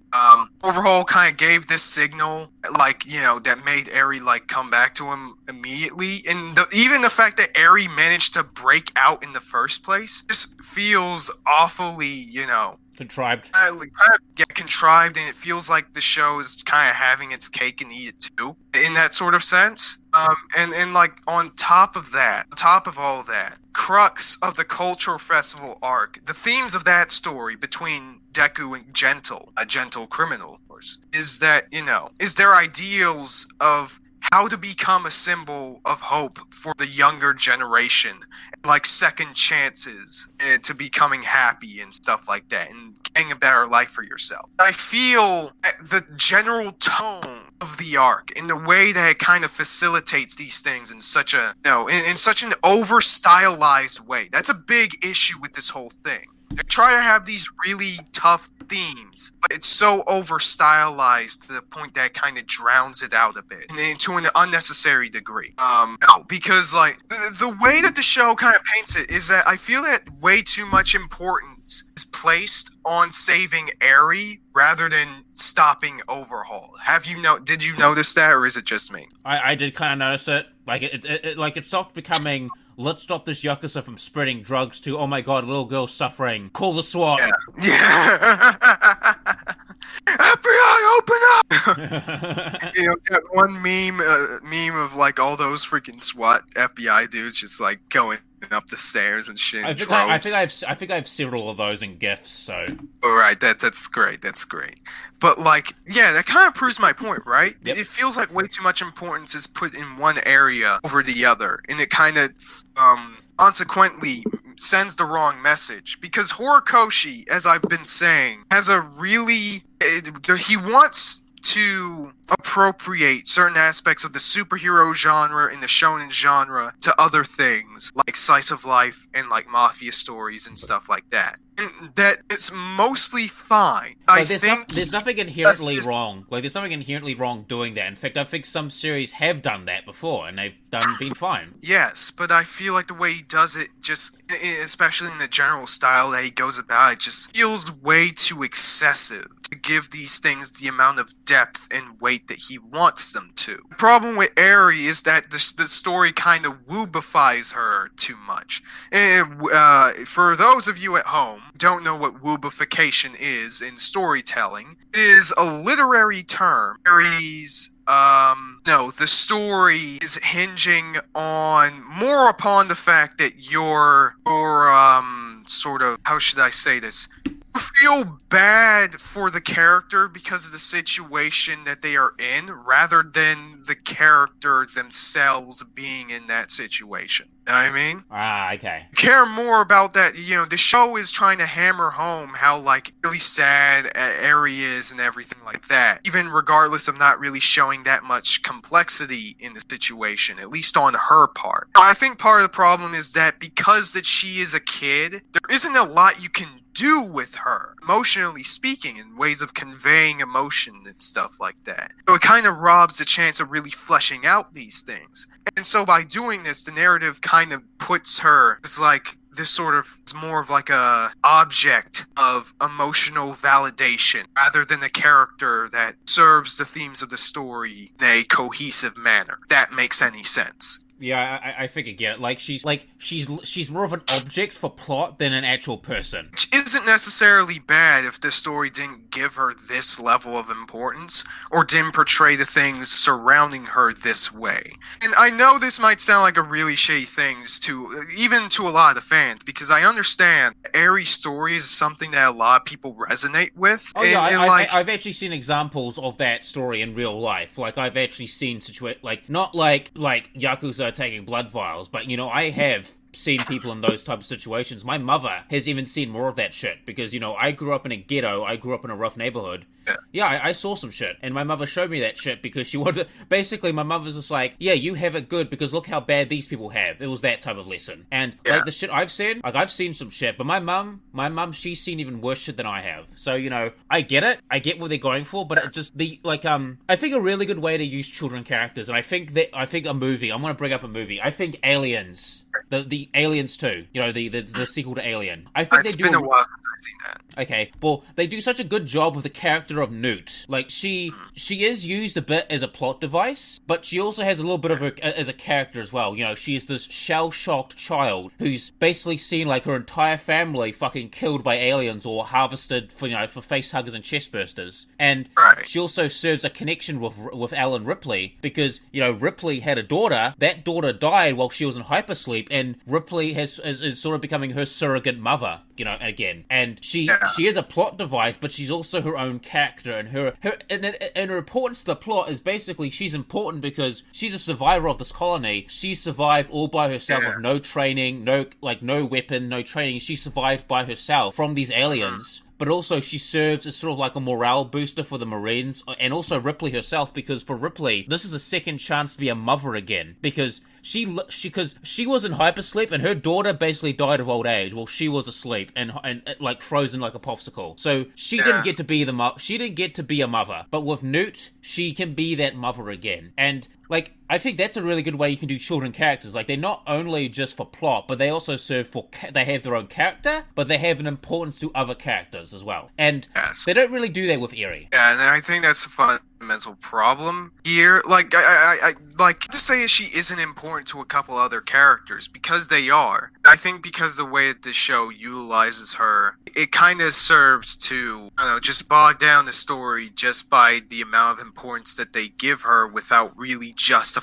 it all that well. And I hope I've done a good job at facilitating it to you guys. I know I haven't done a good job bringing up specific examples, and maybe I might make a whole video about this in particular in order to flesh out my thoughts even more. But hopefully this gives a good summation of my thoughts on Eri and her place in the story. Alrighty, and we move on. With that, we get to officially the best part of this season. Yes, we can just crumple up the next 2 episodes. Yeah, episode 87 and 88. Kaiser, do you want to take it away? Because we're in the long stretch. Oh yeah, home stretch, boys. Yeah, absolutely. Yeah, no, let's just break this shit down. First off, we have a little bit of this like sort of like a presentation of like, oh, who are the current top heroes and everything, right? I really like it. It's like the Emmys, except I really like it because it reminds you of the fucking Emmys. When they're actually good. Who's the top hero this year? That's kind of funny. I like what they did in introducing Hawks. I think he's the new number 2 pro hero. Yeah, he used to be number 3, but now he's number 2. Yeah, and I like just the way he was introduced, because he's so laid back and everything. He's just kind of takes the piss out of him. Yeah, he's so chill. Like, he's like, I'm the number 2. I don't give a fuck. Like, I just love that about him. He's just like, I'm here. Yeah, but he also throws enough shade to know that, like, hey, he's pretty observant and kind of pragmatic. It's really cool. And like, in a way, he kind of just like shirks the audience into like giving attention to Endeavor. That he can just say one line, "Just watch me." I feel like that's a great way of like following up on his stuff with All Might in the past few episodes, because he's been focused so much on like what other people think of him, and now he just wants to just do his job, and actively, show with his actions and not through his words. That's the best way. Yeah, I really like it. Like, he basically says, like, I'm going to be the pro hero, because I'm going to be a good role model to my son, and my children, Like, it's really cool. Like, it's simple and cool. Like, he's like, just watch me do it. Yeah, I mean, it's pretty simple and pretty effective, and it is a good way of presenting the his whole character arc. And we get a little bit more of like his and Hawk's dynamic, which is really interesting. And like, Hawks is in him or in a later scene are kind of exchanging information about Nomu in the way they were popping up. Yeah. Speaking of, that's when the best fight probably in this entire series comes up. Oh yeah, this is the good shit. When both of them just like fight the high-end Nomu, which is like a superpower Nomu basically. Yeah, it was a Nomu that Darby released as well. So it's like, they had a couple of... all right, that's interesting. Yeah, which is great. And this whole entire fight and everything surrounding it, almost everything anyways, is really, really good. The animation is like is great, like in full force here. I really like that. And I also like kind of the backdrop, like seeing Endeavor's family and them reacting to it and just trying to like fuck everything out after everything that they have been through. I still don't really like the fact that the mom kind of like low-key forgives Endeavor for what he did to her and everybody, but I get it, but at the same time, I'm like, Oh, no. Like that's not no. I understand. I guess what they're trying to say is that like, oh, she understands that like, or at least Endeavor has this sort of like own sort of code going on. It's very effective at what he does, that he's good at, and he believes in that. Still though, it's really weird. But getting off of that, yes, of good stuff during this whole fight. Oh yeah, this fight's really good. Some good character interaction between, you know, Endeavor and Hawks. We get a little bit of Hawks' quirk, which is basically like not only being able to fly with his feathers and stuff, you know, obviously, but being able to like telekinetically like control them to do different stuff. Yeah, that's kind of cool. Yeah, which is actually like pretty versatile throughout this whole thing, which is interesting. And this fight, this is like the first fight I think we've seen between like a villain and two pro heroes working together in teamwork with each other that wasn't a complete stomp. Yeah. Which is actually really good. And then, you know, this sort of this fight sort of serves as a way to like, you know, another climax, another big point in Endeavor's character arc that, you know, he's trying to like have the motivation to achieve victory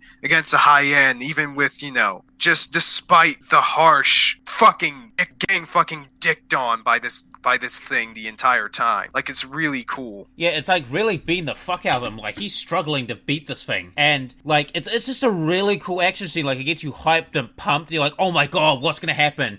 And people on TV are watching, and he's just like giving it its all. It's very like, when I was watching this, it's like, oh my god, this is awesome. This makes you feel like a fucking kid again. Like, this is what Boku no Hero should be. Like, all this fucking, you know, like, it's so fucking cool. Yeah, and like, after all of that, you know, Endeavor, like, even tired, you know, just raises a fist in the air a lot like All Might. Just like, basically, this is his big, like, comeback story after all the shit that's been happening ever since he's become the #1 hero. This is his first step, and you can really feel that. You feel the weight of that shit. Yeah, my favorite scene is the part where he's like, he's crashed to the ground of the Nomu, and you just see him with like his fist raised up in the air. It's like, oh, that was cool. Yeah, it's interesting to note that during the scene that was happening, right before that, Endeavor kind of like has a moment where he kind of like sees himself in the Nomu, which, okay, a little bit too cheesy there, but I get what they were trying to go for, because like he tried to assert his own dominance in the hero world. I like, you know, he should have T-posed. I know. Yeah, but instead of doing that, you know, he fucking abused and then, you know, tried to, like, have a child who can succeed him. Just a jumbled up mess of, like, different powers and abilities, you know, as a way to, you know, facilitate his will rather than doing anything himself to improve, or at least, you know, be humble of his standing. Yeah. Which is great. Yeah, you know, I like that sort of contrast. Yeah, these two episodes are fucking amazing, except for one scene at the end. So, do you want me to take over, or should I? Do you want to take over, or should I mention this? Because this is a scene that really annoyed the fuck out of me. Go ahead. Yeah, so after this monumental events, we cut to Deku having a dream, and he's next to a bunch of people, and then he sees a guy and says like, "You're the next one," and then the glass in his room just shatters, and his arm is like powering up. And it's the thing that I talked about in season 2. He communicated with the spirits again, and he got to see the flashback of how his power, like, you got to see basically how One for All was created. Yeah. And he gets to see all the previous. So it's like, I have a quick question. Why the fuck did All Might not bring this up? I mean, I'm pretty sure they brought this up back in season 2. No, why didn't he bring up the part that, like, you're gonna communicate with the spirits, boy? I mean, well, I think it's simply because I'm pretty sure they say either later or even back in, like, season 2 that this never happened to him, so he couldn't have known. But why? It's somewhat explained after this point. Okay, you want to take over? Knowing that we'll go into, you know, into spoiler territory. But now that we're done with the season, what are your overall thoughts on it? Overall, I think there was some good moments in it, and like there's some good moments. I thought the Overhaul arc was decent by My Hero standards. Like, it still is bogged down by the typical problems, but I think it's better, a little better than what we've gotten so far. Where the series really takes a nosedive is just like the next arcs and just other shit that happens in between. Like, it's the same crux of Boku no Hero. Like, it brings up these ideas that are cool, but it drags itself back right down to the middle again. Like, it's just a very, like, it's just another standard season of Boku no Hero. Like, it tries to improve itself, and then it does like a back step. It's like, one step forward, two steps back of the show. And, I mean, that's my overall thoughts. Like, I'm just like, there's some cool stuff that happened, but like, the rest of it is just meandering. Like, it's like... I'm of similar thoughts, I felt like the pacing, I either kind of felt a bit too fast and a bit too slow at certain points. I already discussed the stuff with Eri, but even some of the things that, like, most of the fights in this season aren't very good. On a technical level, I suppose. Not all of them are really all that bad. There was a bit too much overabundance of, like, flashbacks and stuff. A lot of the jokes don't land, but, that's typical for this show. And, but generally, yeah.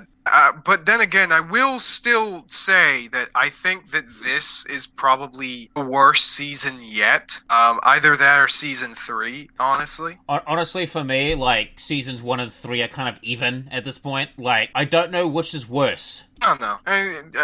I think just either way that this is a bit of a step back for the show from just a general story perspective. But again, it's not terrible. It's not the worst thing ever. It's good. It's not bad. Yeah. It's just another season. And oh man, stay tuned to when we inevitably get to season 5 and bitch about that for a change. Oh boy, that's gonna be fun.